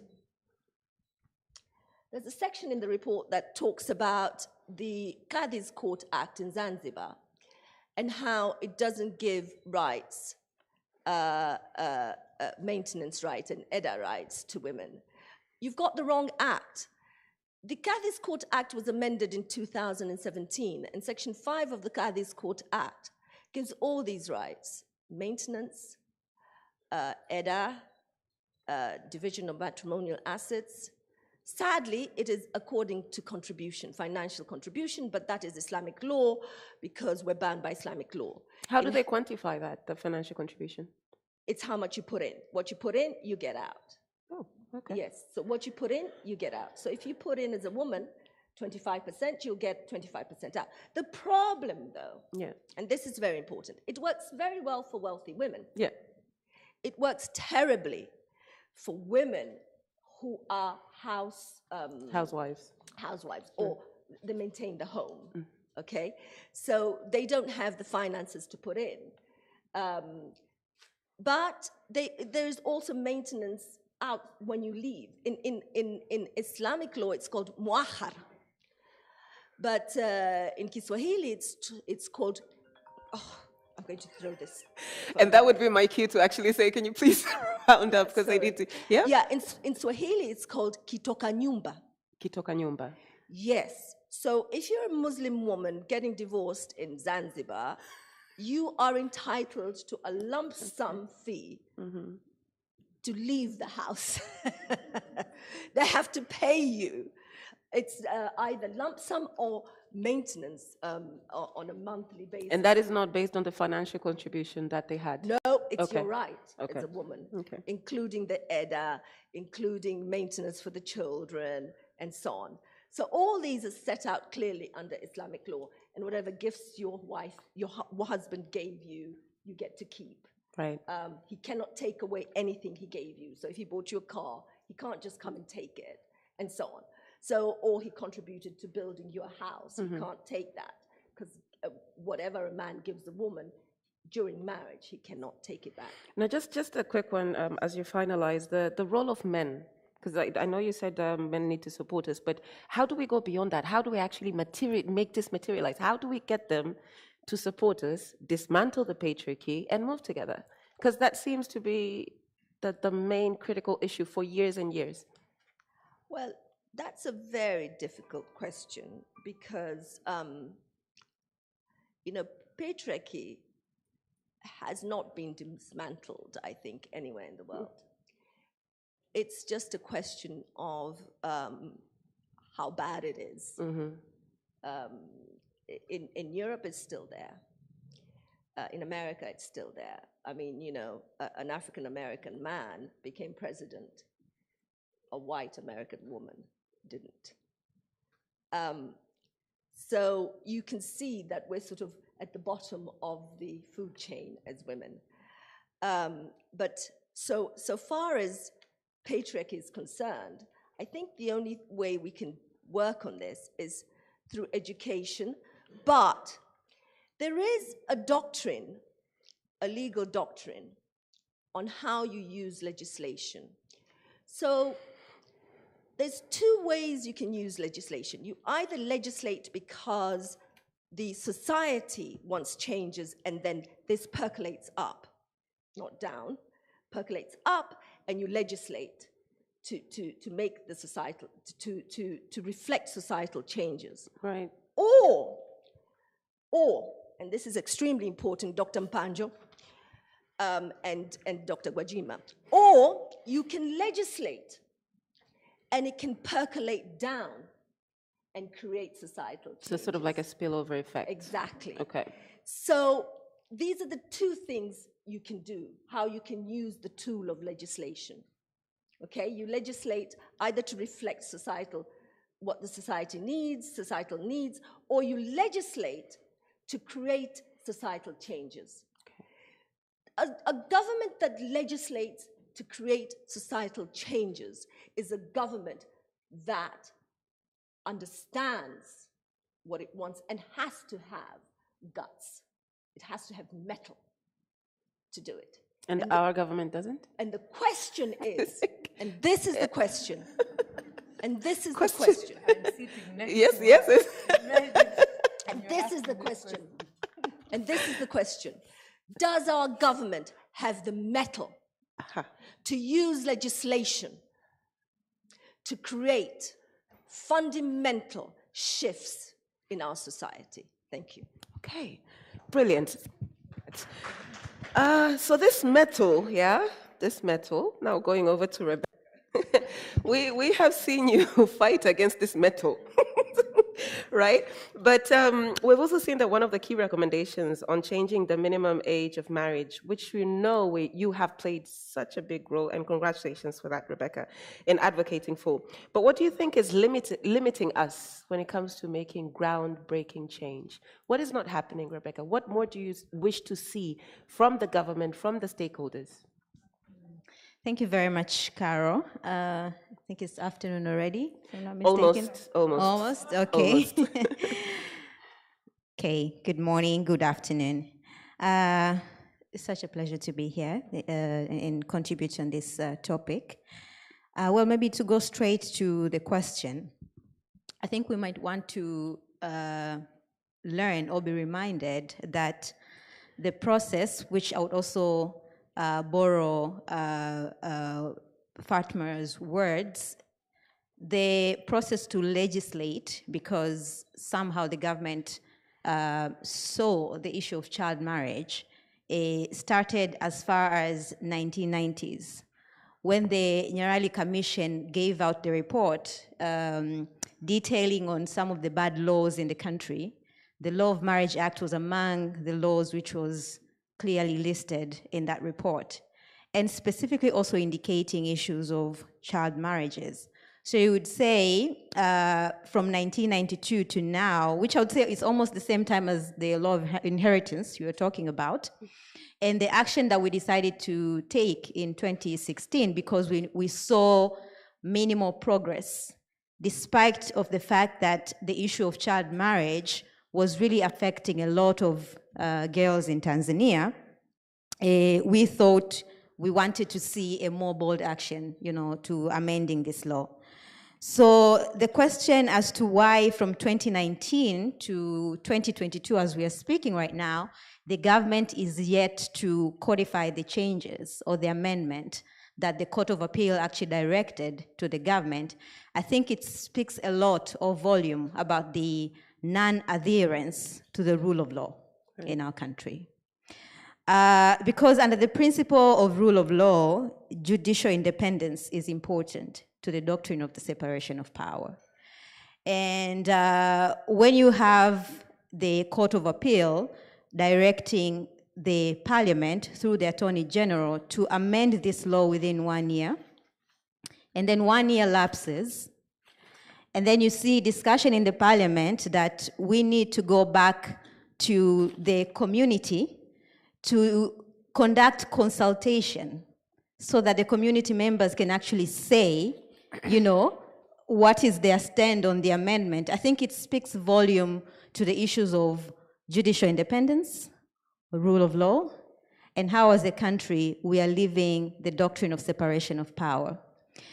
And I would like to quote one community member from Kigwe last year when we were having conversations with members of parliament regarding, their role in the execution of this judgment. And without mentioning names, some of the members of parliament they're actually indicating the need to have consensus before this law is amended, as what the court has actually directed. And then this member of the community, anaitwa Mzee Miraji from Kigwe, Dodoma, he was furious. He actually stood and said, you know what I remember, and that was 2020, actually. He said, no, actually, that was 2021, I'm sorry. He said, as far as I remember, you are supposed to be representing the section of our community as our leader in the parliament, because we cannot all, as community members, be in the parliament. Yeah. When the Court of Appeal, because of all the back and forth, including your own, as a government, grounds as to why you thought this law should not be amended, but the Court of Appeal actually affirmed that there were credible ground as a community that we need this law changed, direct you within a specific period of time that 1 year, this law should be amended, and then put 18 as a minimum age of marriage. And then you are saying you want to take that order to the community members to discuss if they want it or not. Are you saying we were wrong to have you as leaders in the parliament? Like you were supposed to represent. Exactly, because that's exactly what you were supposed to be doing as, our representative, amending this law, giving the onus to us as wananchi to come and build consensus around the issue that was clearly your directive. It leaves a lot to be desired. And I think that contributes to my response as well. I feel like sometimes, and I'm speaking honestly, there are issues when it comes to how members of parliament or the government subject itself to the issues of law and vice versa. Because if clearly there was an understanding that, this law was this decision was supposed to be executed within 1 year, we have seen so many laws being changed within a week, 2 weeks, and sometimes even without our consensus. We have this clearly, as something that the Court of Appeal has decided on, but still there is minimal progress to that. So I think it speaks volume to the issues of non-adherence to the rule of law.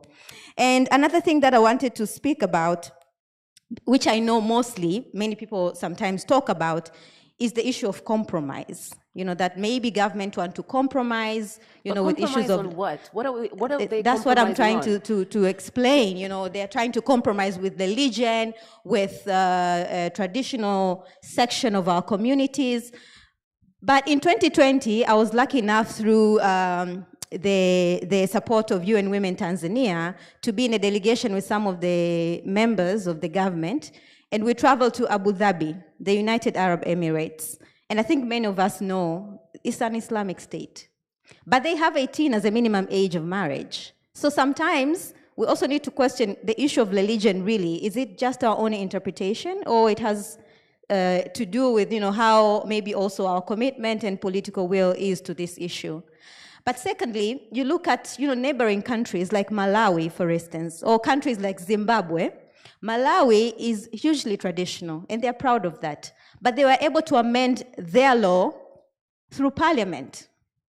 Zimbabwe, they took, of course, the strategic litigation route as well, but they were able to also amend not just the law, put 18 in their constitution.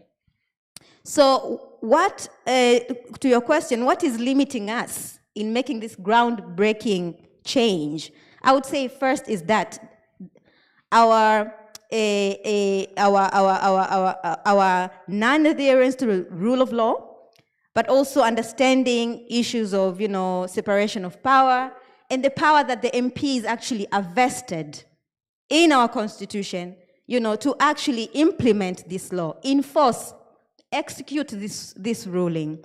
And secondly, of course, is the issue of commitment that sometimes, and this is where transformative change sometimes lacks, because not many times we are ready to make bold moves, bold decisions when it comes to protecting the gain, or when it comes to advancing gender equality in our country. And to me, those are some of the reasons I think why we are taking time to really make this groundbreaking change.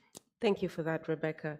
Right, so because of time, I'm just going to go over to Cecilia from WILDAF. Now, I know that WILDAF as a CSO, you're doing quite a lot of work on the ground.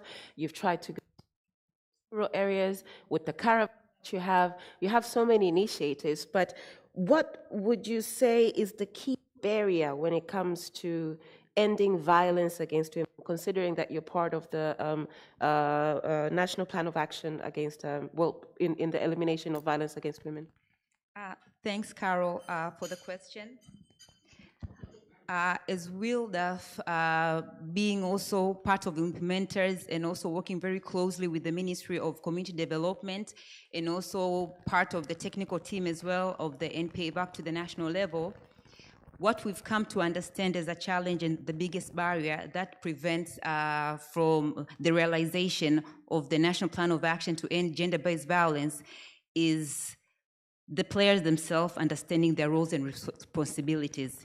Last year, after the... Just for context, who are the players? The players are here, the committee members themselves, and here we're talking about local government leaders as well, who are also part of the NPA VALC, and also religious leaders.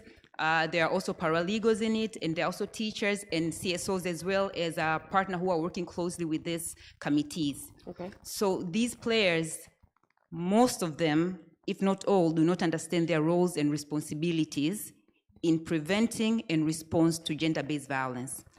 And this was clearly realized when we were conducting the reflection after launching the 16 Days of Activism last year in 25th of November. We had a reflection meeting with these players and also some of the committee members so that we may see why we're still lagging, why we have not reached, because the plan of action is coming to end this year, why we haven't reached to the 50% to end gender-based violence to women and children.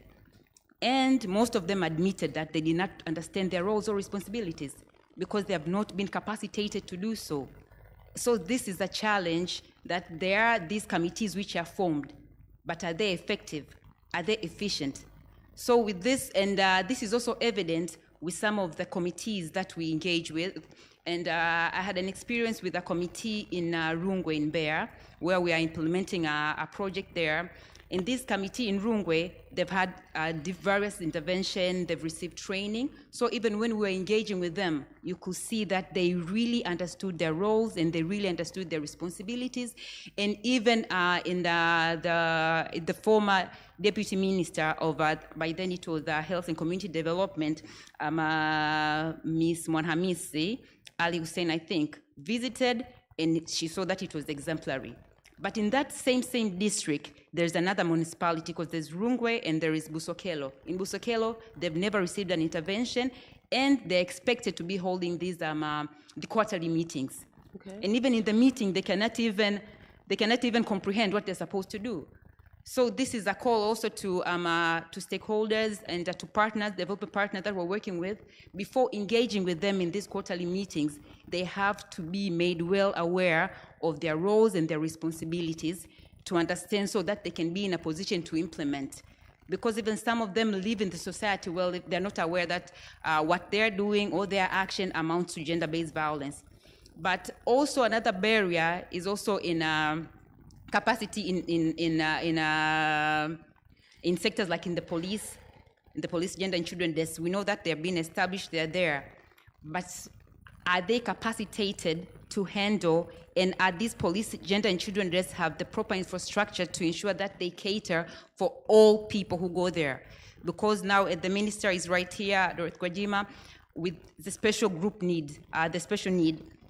Some of them cannot even access them, and some of them cannot even be accommodated or be heard because of the challenges that they face and the barrier that they have to reach that point. And another challenge as well is with regards to coordination. I know that there are a lot of other players also who are engaged with the committees, but sometimes we duplicate effort and then we invest in one areas, but if there were clear communication or a clear mapping so that we may know that the committees that have been reached and those committees that have not been reached, so that more intervention can be put into those committees.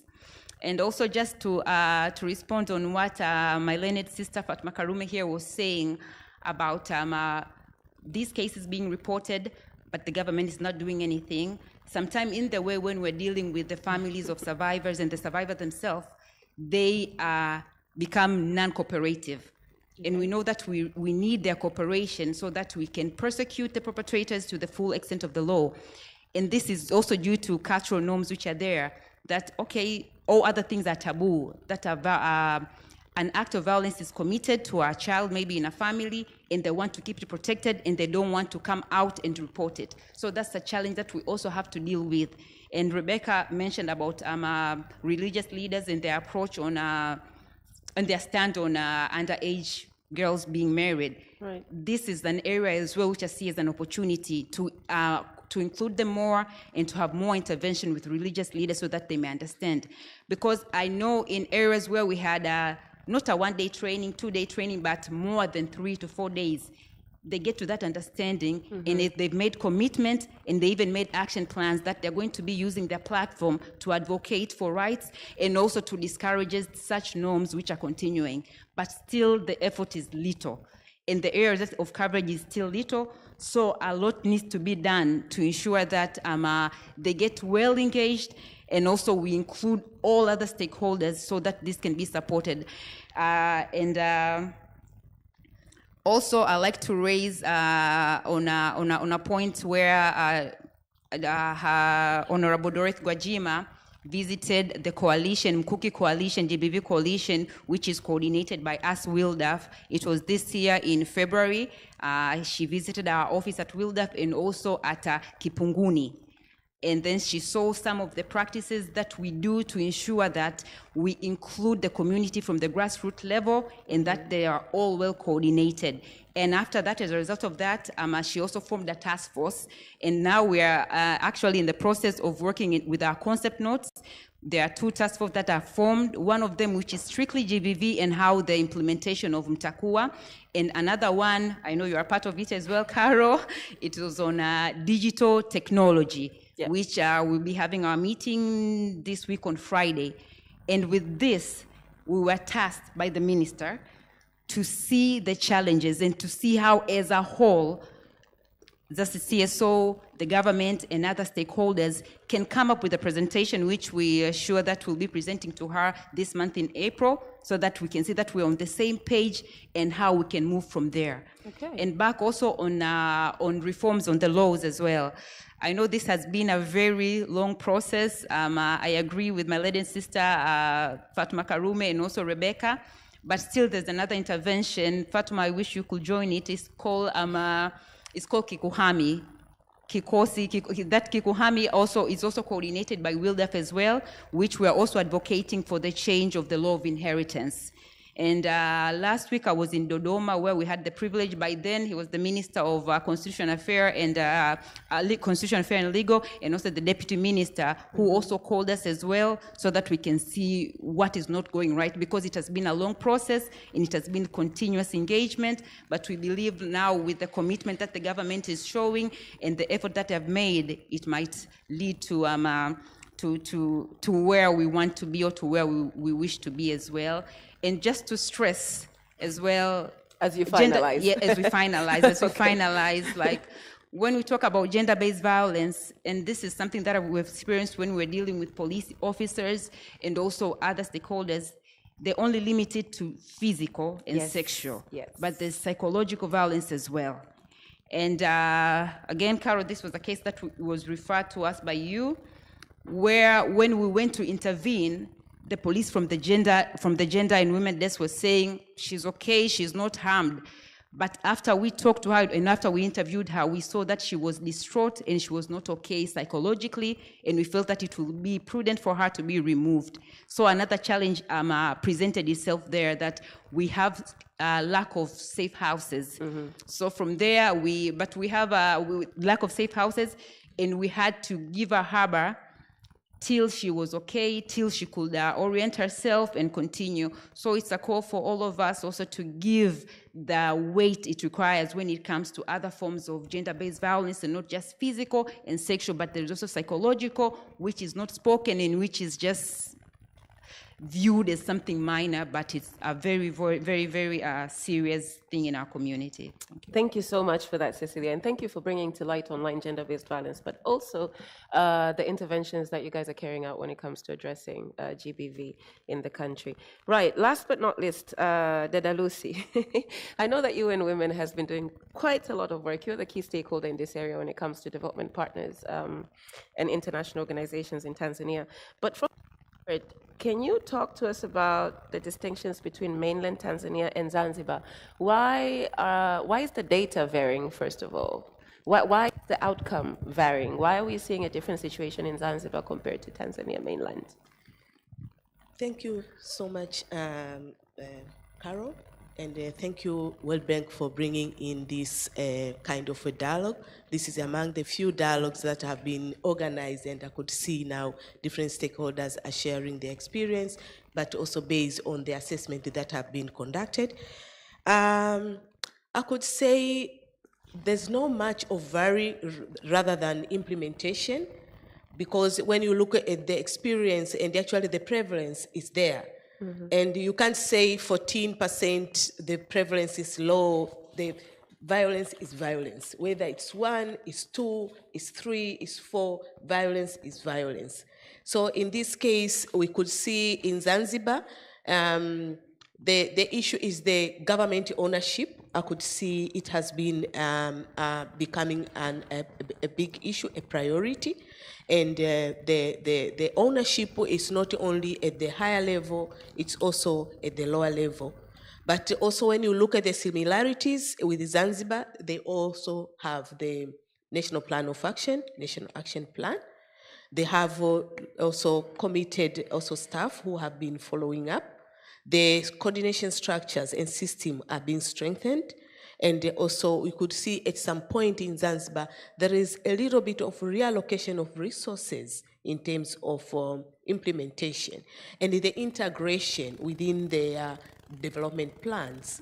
And when it comes to also prevention, where there is a lot of advocating for the toxic masculinity and other outdated practice, you'll find the government, they're taking the ownership. The CSO, compared to the mainland, where you will see most of the civil society, the community themselves, ones who they are are, at the they are the forefront. ones who are Okay. bringing in. But from Zanzibar, you'll see even the government themselves, they are taking it as a concern, and they are working together with the community, and they are looking at the in terms of reviewing. You will see even when compared to mainland Zanzibar, there are a lot of laws that have been reviewed. The Spinters Act, the Kadhi's Court, and the other laws, the penal code. Right. Those are kind of, you could see the demonstration of the commitment from the government. And actually from now, they're talking of the standalone Gender-Based Violence Act. And it's already in their commitment, and they are looking forward. Now they have the National Plan of Action, which is going to expire maybe next year, but they want by the end of the National Plan of Action, the standalone Gender-Based Violence Act to be in place. So as part of the evaluation of the programming. But at the same time, I wanted to address the issue of even the data. The Zanzibar now, they have centralized data. Okay. The chief government statistician, OCGS, have established even a gender unit within the department very to commendable. oversee the Okay. gender implementation, the gender mainstreaming, but also to look at the gender disaggregated data, including the GBV. Now, they don't, when you look at the referral pathways, they are trying to strengthen it, to digitize it now in terms of data, even dissemination. For now, there is a quarterly release of data on GBV, and actually that one are coming up to the district level, and actually from there it informs the government plans to see what is the problem, where, and more analysis are being done in terms of the implementation. So just to give you the highlights of what is moving on in terms of the implementation of the National Action Plan. Right, and just to finalize, the role of development partners in this, because we've heard a lot of concerns in terms of the barriers. So I heard a lot of capacity building, funding coming across, et cetera, et cetera. Would you say that funding these interventions and programs is a bit limiting to you? Are they coming in at the point of finance? What else could be the role of development partners? Very good question. I could say there is a lot of development partners who have been engaging in addressing violence against women and girls in the country, in Tanzania. And there is a lot of system and structures that are already there to coordinate the implementation. So development partners are also called to be part of the process and to ensure that the government take the ownership.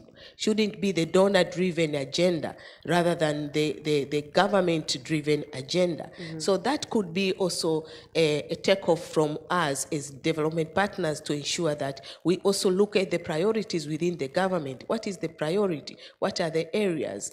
And actually also to look at the context around the issues in terms of supporting. Again, the issue of short-term funding is also a challenge. You can see experience from the development partners, especially when it comes to advocacy work. Yeah.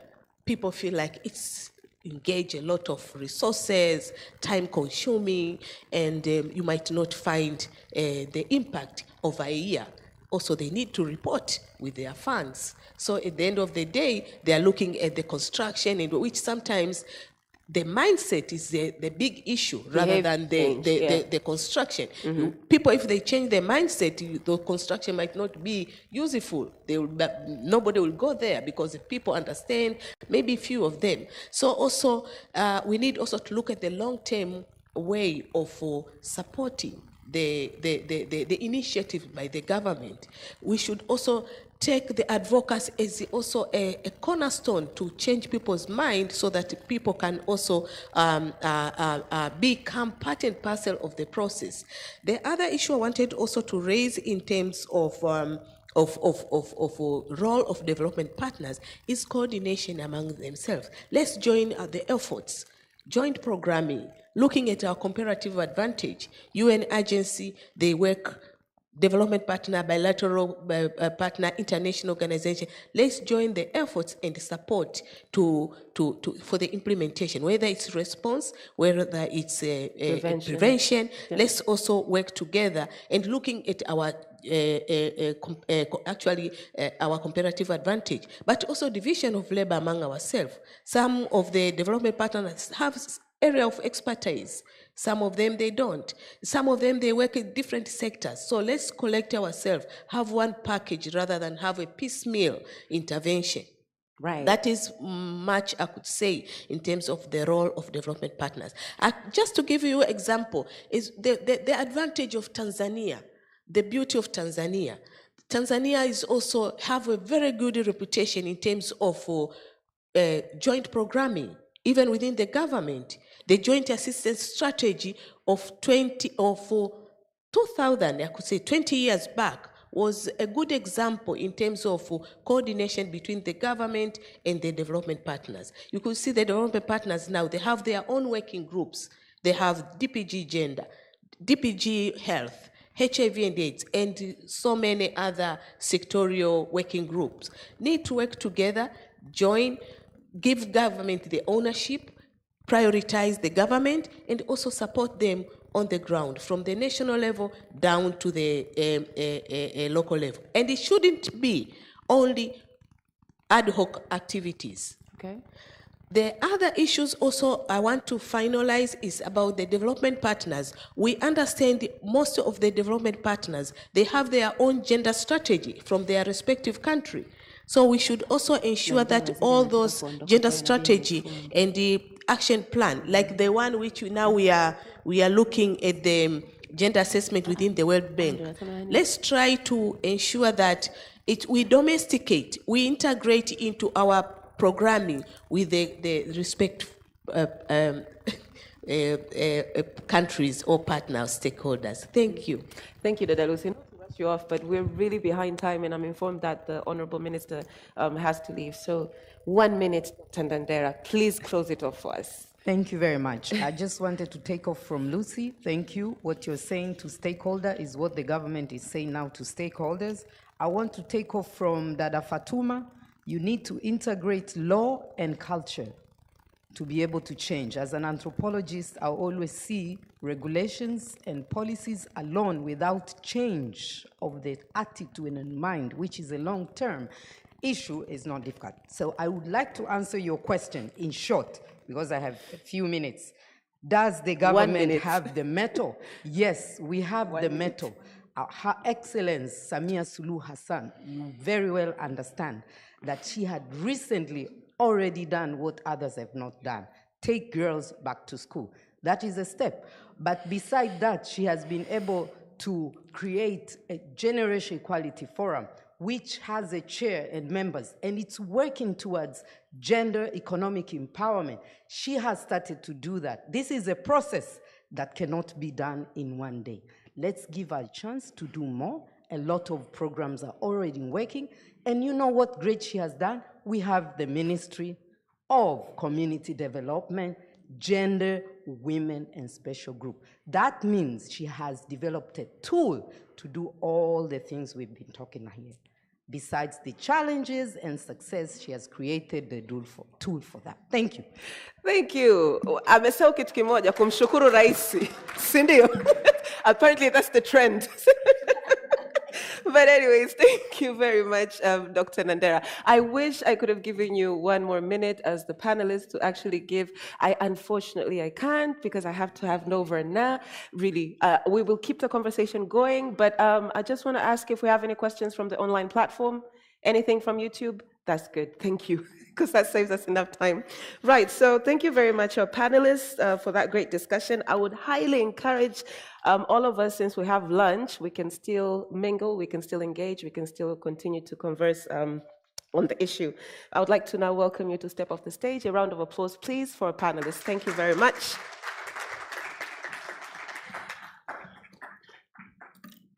Right, now I would like to welcome, without further ado, closing remarks from the honorable guests. Honorable Dr. Gwajima, karibu sana for closing remarks.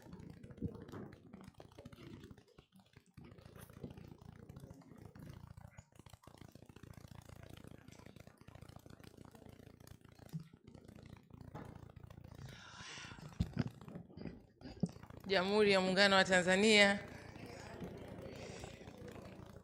Asanteni sana, najua mmechoka sana, muda umeenda, watu wamekaa wamesikiliza bila hata kutoka.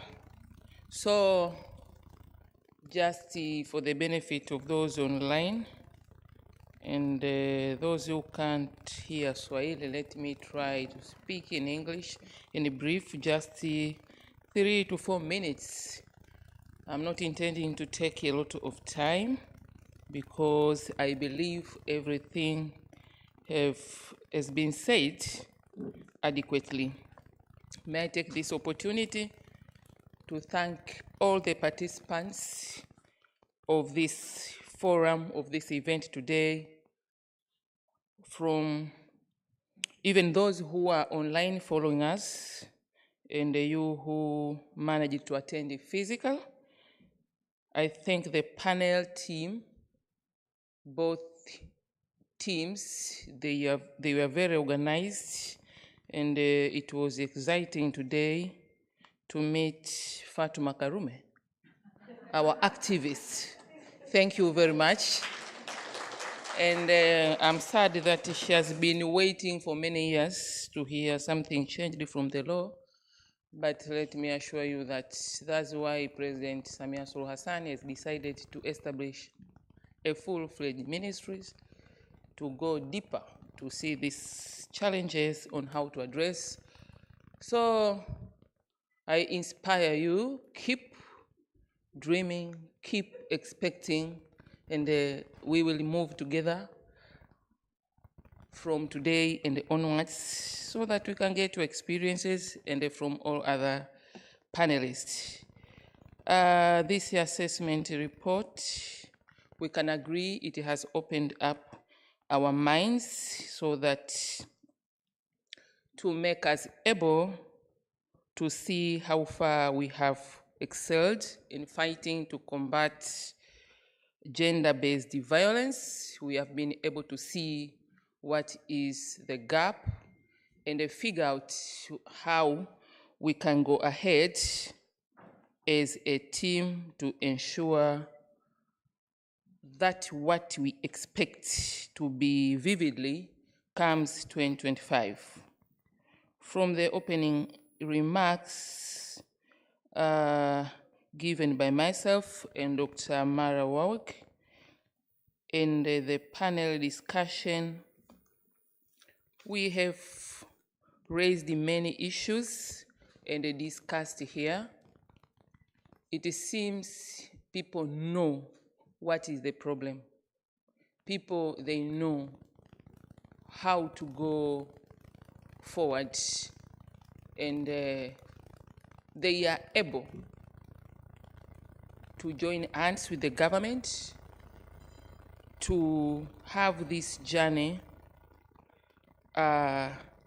finished successful.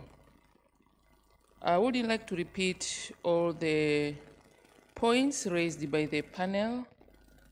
However, from very few issues we had from Honourable Mpanju trying to clarify the role of men in this fight against gender-based violence.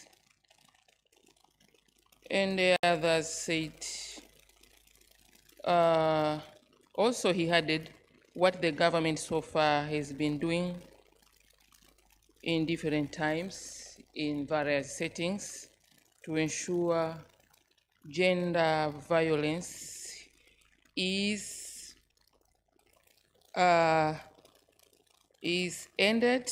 However, the performance of the current intervention have been said clearly by Dr. Nandera to make you understand that the government is very serious. Even seeing me today from morning, sitting here with you, do you agree? Yes. I would have just finished with my opening remarks and left you alone. I said, no, this issue is crucial. It's about the life of Tanzanians, and the panelists and all members of the panel who left all their issues just to come here and support the government. I should be the first to show the commitment. I told you, Dr. Mara, I will stay up to the last minute. This is what. The panelists, some of the panelists mentioned about economic empowerment as a key determinant to fight this gender-based violence. However, they said we need a holistic approach. Yes, we agree on that. Therefore, I want to assure you that the sixth government administration under the leadership of Her Excellency Samia Suluhu Hassan is critically committed to ensure the story of gender-based violence is coming to an end. Therefore, my short remarks, I want to end with this, just sharing with you what I think is a way forward. The first step was to do this assessment. The second one, to share this report actively, as we have just done it. And not only sharing, but finding those active members of these communities, experienced one and vocal one, to come here and share their views. My role and my team was to listen, understand, and accept all these ideas. The next way forward on behalf of the government is to establish a committee, as I said, of multi-sectoral members. Others will also come from this panel of today. Others will come from a different kind of stakeholders. Once we formulate this committee, the next step will be to share with all ministries, because the issue of gender-based violence is a cut-crossing issue. We need people from education, the Ministry of Education. We need people from the Ministry of Internal Affairs. We need people from the Wizara ya Sheria na Katiba. We need a diversity of membership to join this technical working team, so that they sit down critical under the leadership of the Permanent Secretary and our National Social Fair Commissioner, Nandera, together with the World Bank, who did this report. They go critically to review the previous plan, previous policies, previous interventions, and current interventions required, and strategize on resource mobilization for action. Once we are able to organize ourselves this way, I'm very sure 3 months later, we'll be able to sit down here again and review how did we precisely utilize or consume the ideas given by members of this event of launching today. So, thank you very much for being here today with us. This is the way I see things should be organized. Thank you for all who contributed, and thank you for those who just kept quiet following. I believe the way you came today in this room, it is not the way you are living. You are now becoming, or you have become, ambassadors of GBV fight. Always will be together, and after 3 months again, Dr. Nandera, please organize the same forum so that people can come. We should be able to tell them what quick wins have we been able to address, even if it is just at the level of documentation or writing of programs, but let the people keep informed. Don't tell me that we don't have funding to invite them. You just do Zoom. Because even today, people from globally are watching this event.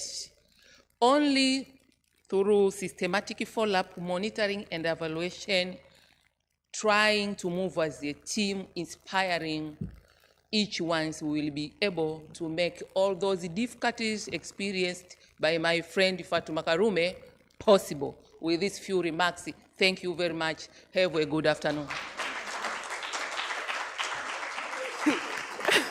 Thank you very much, Honourable Minister, for that, for those closing remarks, and for joining us today. We do appreciate your time. Right, without further ado, I would now like to welcome Dr. Mara Warwick to do, I hope, what I would like to consider a summary of the comments from today from both the two panels, but also our key takeaways from all the discussions. Karibu sana, Dr. Mara. Thank you very much. And I think very, very challenging to sum up such a rich discussion as we have had today. And also to follow such a speech of commitment from the Honourable Minister in terms of the government's follow-up. But let me just make a few comments. So I think we know that the issues, the challenges of gender equality, and particularly the challenge of violence against women and children, these are challenging issues in every country and in any country. I think what impresses me most about this morning is that Tanzanians from many, many different walks of life have come together in an open discussion, and we have had an open discussion to talk about these issues. And not only that, in the room, this discussion is live streamed to the world, to the internet. That in itself, I think, is impressive, and I congratulate Tanzania for that. There are many countries in the world in which this would not have been possible. But that's not to say that this is the solution, but this is most definitely an important step, and we are delighted to be able to support that. I think what we heard is that bold moves are needed and bold moves are wanted in this country. And I heard a lot of passion in the room from all stakeholders to really take this agenda forward for Tanzania. I appreciate very much, as we all do, the partnership and the commitment of Honourable Minister Gwajima, who, as she herself said, and I was going to mention it, has been here since the beginning, since the early morning, and with her team, with key members of her team, to listen and to hear and to engage with all of us. And that's a really important commitment. It's an important signal also, of course, of Her Excellency President Samia Suluhu Hassan's commitment to this agenda. And I think it gives us all a great deal of confidence as we move forward. But I also want to really note that we have had some very important stakeholders from civil society, from advocacy, who've also been here in the room with us today, putting forward their ideas. Fatma, Rebecca, Cecilia, Lucy, Godfrey, and of course Carol, who took on the biggest job of all to try to make this session work. Thank you to all of you for coming and using this platform also to bring your deep knowledge of these issues, your passion and your concern to this discussion. It's really, we need to have discussions of this type, of this depth, with this level of knowledge, both on the side of the government as well as stakeholders, so that we can move forward in Tanzania on these issues. I think we all agree on the facts. I didn't hear anybody dispute any of the facts here. And I think that that is an important, important outcome also that we feel of this report. One of our objectives was to get it down on paper and to create a platform in which we could begin these discussions, and we could also help to promote this kind of discussion. But I'm also extremely grateful to hear both from our stakeholders in the room as well as from our government the intention to use these reports to take this discussion forward. I think we don't want to write reports that go on somebody's shelf. So the fact that these reports are being actively recognized as a tool to take us forward is really very important. Just a couple of things, I don't want to spend long, but just a couple of things on the substance. So we heard about the importance of community and social norms. We heard that it's difficult to change it, but it's important to change. And there's going to need to be necessary work done at the community level to help to change these social norms and these community attitudes. We heard about the importance of the legal and policy framework, and we heard that these need to be appropriate for the issues, and that they need to be strengthened, but they need to be enforced. And so really looking at that whole element of policy and legal framework. And again, I come back to one that we have come back to many, many times today, which is the Marriage Act, and making sure that this step is taken expeditiously. We also heard that it's important to focus on young women. Young women are vulnerable. So focusing on keeping girls safe in schools, on educating them on reproductive health to promote their agency. All of these aspects are really important and really speak to the long-term nature of this issue, that we take the youth of today and we help them to be the long-term ambassadors of this agenda. We heard about the important role of men and the important role to support women. Women know these issues. Women have agency. Women are empowered, as we've heard in our previous discussion, but they need the support of men in Tanzania to be able to take these issues forward so that they truly can have gender equality. We also heard about the importance of sustainable funding, and here I will call out the government and ask the Ministry of Finance also to think about now with our new Ministry of Gender, how to properly finance and make sure there is sustainable financing. I'm sure there will be development partners, including ourselves, willing to support, but ultimately this will be much more powerful if it becomes an integral and sustainable part of the government's own budgeting. And I think the last thing that I wanted to comment on was something that Honourable Minister said to me as we were sitting at the table, and that is that this discussion is important, but this discussion needs to happen in Swahili as well. And I think this is also very important. We have discussed today in English because for many of us, this is the way to be able to engage, but the more important discussion is the discussion that will happen with communities, with the people of Tanzania.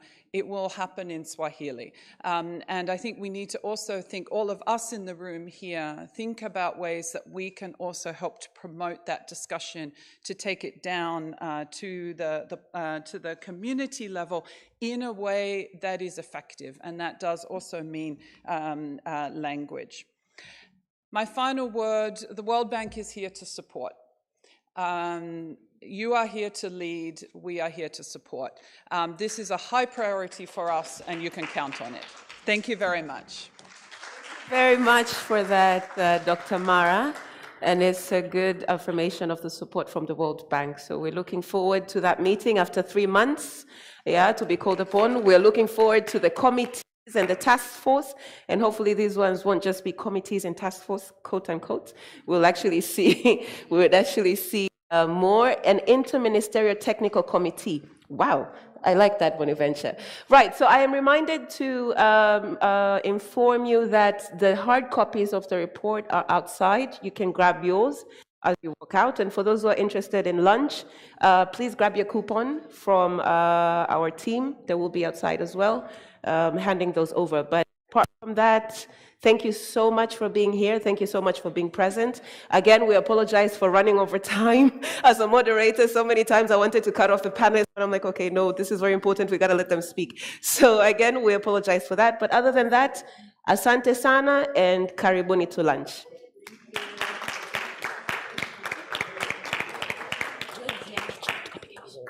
Mwenzangu,